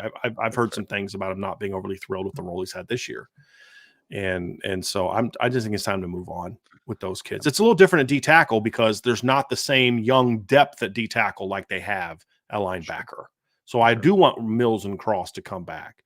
And if they didn't get Drake Bowen and Jaden Osbury and those guys, I'd feel a little differently. But they did, and it's time to move on to those guys this next season, in my opinion, because you can over rely on COVID a little bit, Ryan, and it can stunt your overall program growth. And that's kind of where I'm at.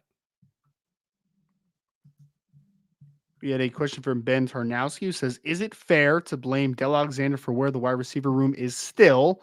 Only getting to Tobias Merriweather in that class is crazy. At least one would have been ready instead of relying on all true freshmen or new wide receivers.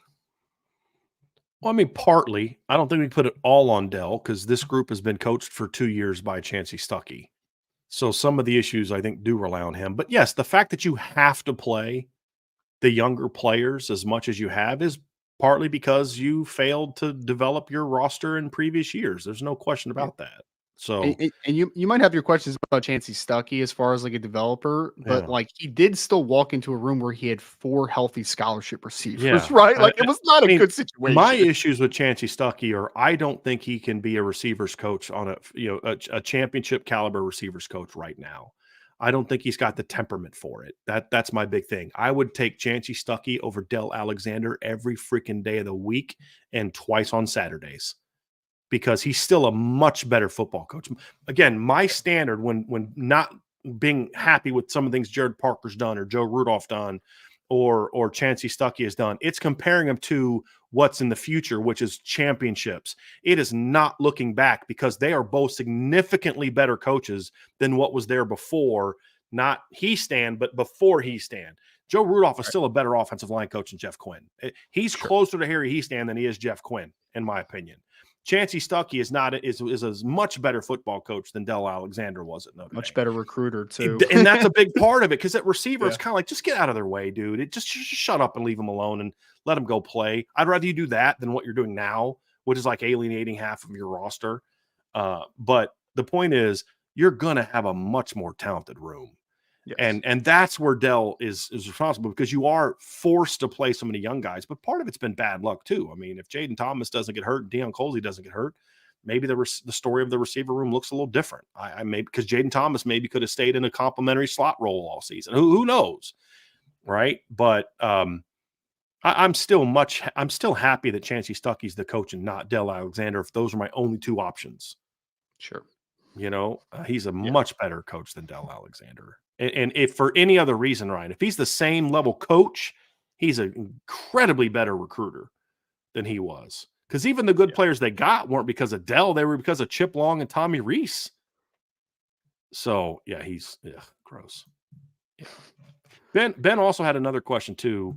That I want to get into, that we'll get into later, Ben. I didn't miss your leadership question. I just think that's more of an off-season conversation, because that is going to be a big question mark for me about next year's leadership. So I'm purposely ignoring your question, Ben, but it's a great question. It's just more of it's a better off-season question. So please, in a couple weeks, bring that back, because I think it's a very good discussion that we need to have about who's the leadership going to be on this football team next year. So I didn't want to completely ignore that, because I did think it was a very good question.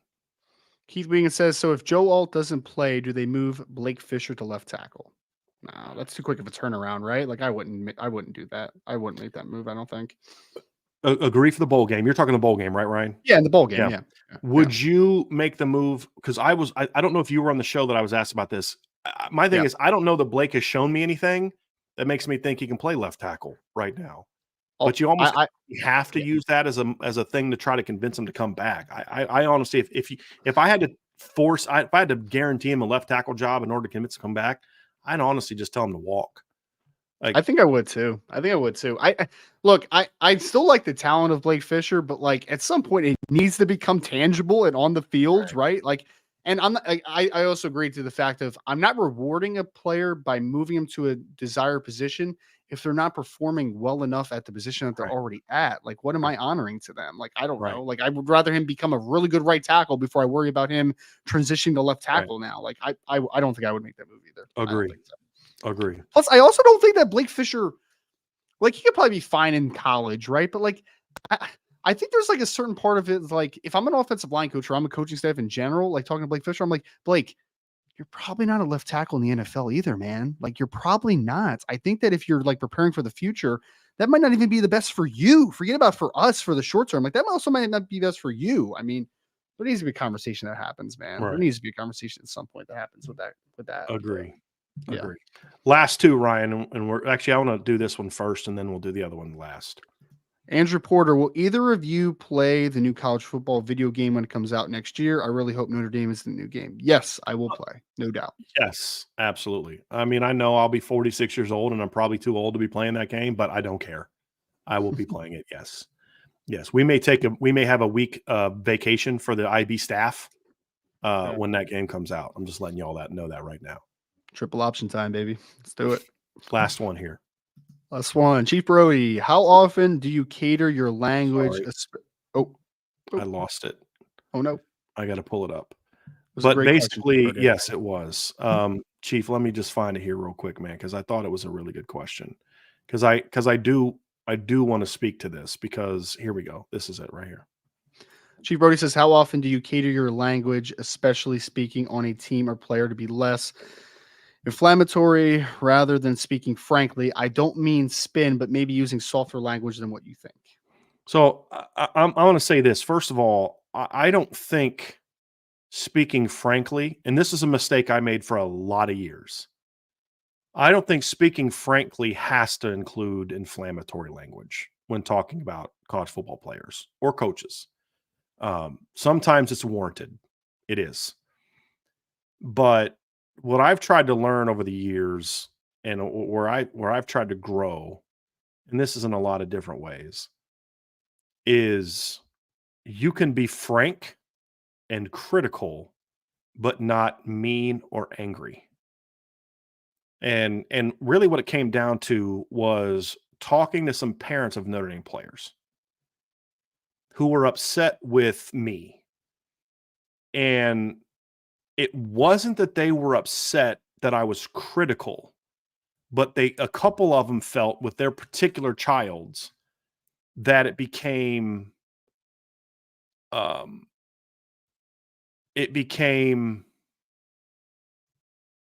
almost like it was a personal, you know what I mean? Like where that's not a football criticism. Cause like most of the parents I've talked to, the thing that they'll say, especially with our new show, is I really appreciate the fact that you're willing to be critical, but not personal. And I don't think that was always true for me, that it was never personal, but I think it definitely could come across that way when talking about players. So I can be critical of the job Sam Hartman did without going on some insane tirade to just trashing the kid. There's no need for that. He's not a bad kid. So I can be critical of certain players and it not be personal. And what I want our channel to be is a channel that's honest and critical, but also has a level of respect for other human beings to where, like, and part of it too is because if you go back and if you could have listened to me back in 2010 and 11 before I got out of coaching, I would destroy coaches, just destroy them. And then I went through something, right? And I became a football coach again. It had been a while. And I got fired.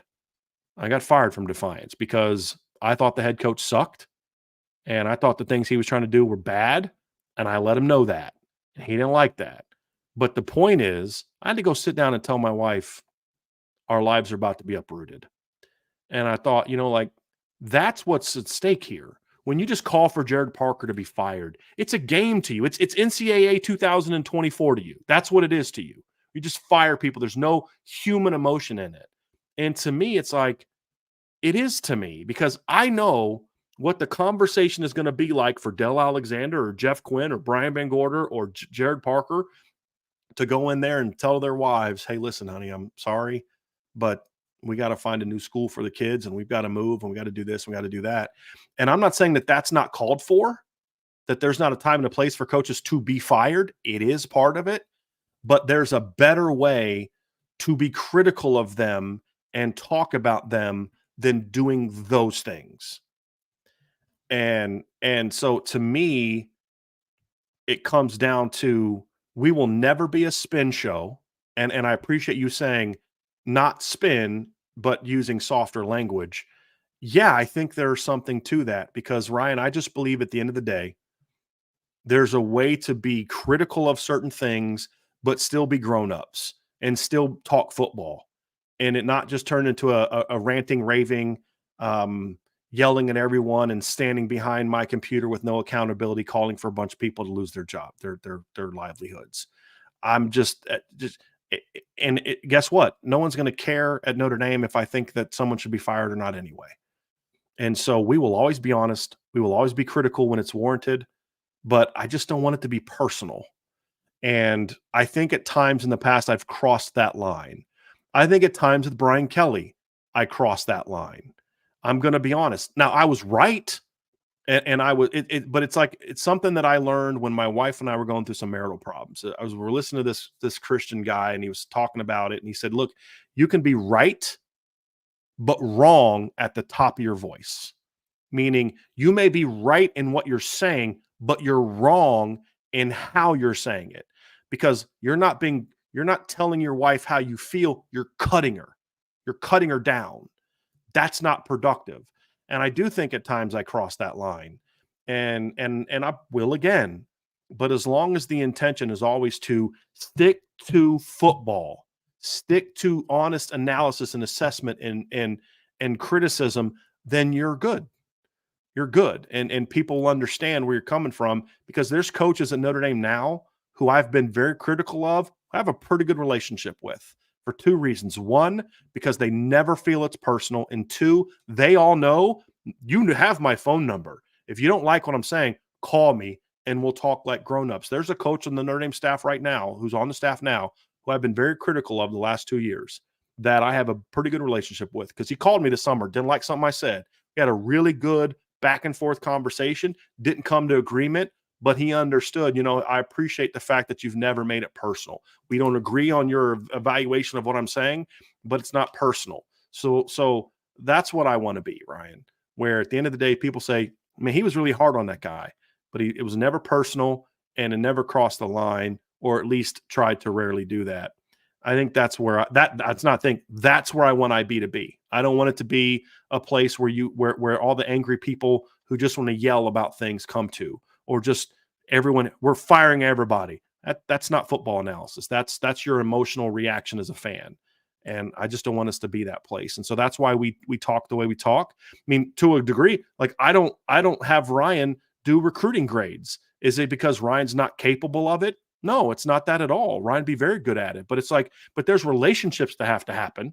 And it can be difficult to have a relationship with a kid when you've gone out and given them a certain evaluation or grade, because that can impact the relationship. But at the same time, Ryan's always going to be allowed to be honest in his assessments, because I would rather lose the relationship with the recruit because Ryan gave you all an honest evaluation than for us to spin things. So you'll always get an honest opinion.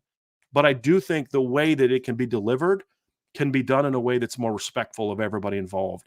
And I don't ever want a parent come and tell me that they thought was personal, and then I can look in the mirror and say, yeah, I think they're right that it could be perceived that way. Parents are going to not like what I say sometimes. And honestly, I don't care. But as long as I can look in the mirror and say, if I was that parent, I would be upset too, just because their kid's being criticized. But if I can look in the mirror and say, man, yeah, I was that way towards that kid, then you know what? Then that's on me. And I wasn't delivering the criticism in the right way. I can still be honest with you all about a player's ability or a coach's ability without it becoming like this kid sucks. He's freaking terrible. He's a bum. They need to take his scholarship away. Or they need to fire this guy. He sucks. He's terrible. You need to fire that guy. I can be critical of Jared Parker's game plan without jumping to those kind of ridiculous conclusions, because a lot of the same people that want to fire Jared Parker wanted to fire Al Golden last year as well. And I'm sure glad that Marcus Freeman didn't listen to him in that regard. And so that's where we're at. I appreciate the question, because I've actually had a few people ask me about this. Like, are you doing things differently? Are you purposely not being as hard on Marcus Freeman because you like him? I'm like, no, that's not it at all. It's more about just I'm in a different place in my life and in my faith, and it's why I don't post on Twitter as much, because I have a very bad habit of just destroying people on Twitter. I just can't help myself because there's so much stupidity on Twitter. Just try to stay off of it, because that's not who I want to be. And that doesn't mean that I can't be critical, but I just think there's a better way to do it. And I'm just I look around and I just see the people that do nothing but insult and tear down. And I'm like, I don't want us to be that way. You can be critical without destroying people. So I hope that's something that Ryan respects about being at Irish Breakdown. If not, it is what it is, but that's who we're going to be moving forward. So that's where I'm at. And we had a super chat that came in again. Truman Dumel. Truman, you are much too kind today, sir. Is Gerby Lambert an early entry? No, Truman, he is not. Notre Dame has 15 early enrollees set to be mid-year enrollees. But unfortunately, Gerby, and this is a Catholic Memorial situation up in West Roxbury, Massachusetts. This was the same thing with Boubacar Traore last year. They don't allow early enrollees. So unfortunately, he will not be a part of the early enrollee class, but future is bright at the University of Notre Dame. There's no. I like how Ryan just slid right away from that conversation. You said a lot, man. I have ADHD. I glazed over a couple times, to be honest. I know. I saw you like right take a little nod off at the middle of it, but can't have those long conversations at a 3-hour mark in a podcast, man. That needs to be like a first conversation. But I do get asked that question a lot, and I did want to speak to it, because I do think that things are different now, and I want to be there. I did like the fact that somebody said, I like to preface making a comment with all due respect, and somebody said it's in the Geneva Convention. One of the great scenes in a movie from Talladega Nights. So I always do that with Tommy. I'm like, Tommy, with all due respect, that's the dumbest thing I've ever heard in my life. And just move on there. Yeah. There you go. Ryan, that is it. That's the last question. So I believe, and you got the Truman's super chat. We appreciate all that, Truman, but that is going to do it for today's show. Real quick tonight, just so you all know, no IB Nation Sports Talk tonight. We are going to go live. However, Bill Bender and I are going to go live at 8:00 tonight for our post rankings breakdown. So Bill and I are going to spar a little bit again tonight, because I have a feeling we're going to once again disagree on where Michigan is. So you'll want to tune in for that. That's going to be on the CFB Nation channel tonight at 8:00 live. 8:00. We'll break down tonight's college football rankings. So no no IB Nation Sports Talk, but CFB Nation will go live tonight at 8:00 Eastern. All right. So you heard it there first. And if you are Subscribe to both those channels. If you hit the notification bell to this channel as well as CFB Nation, you will know when a show is going to pop up. Make sure you hit that like button on the way out. Want to wish everybody a very happy Thanksgiving because I will not be on the show with Brian tomorrow, obviously. So I want to just do a due diligence here of just wishing everybody have a happy holiday. Stay safe, be safe, eat a lot of food, and have a great time. We'll talk to you again, though, very shortly. Make sure you go to boards@irishbreakdown.com. Thank you all so much again for joining us today here on the Irish Breakdown Podcast.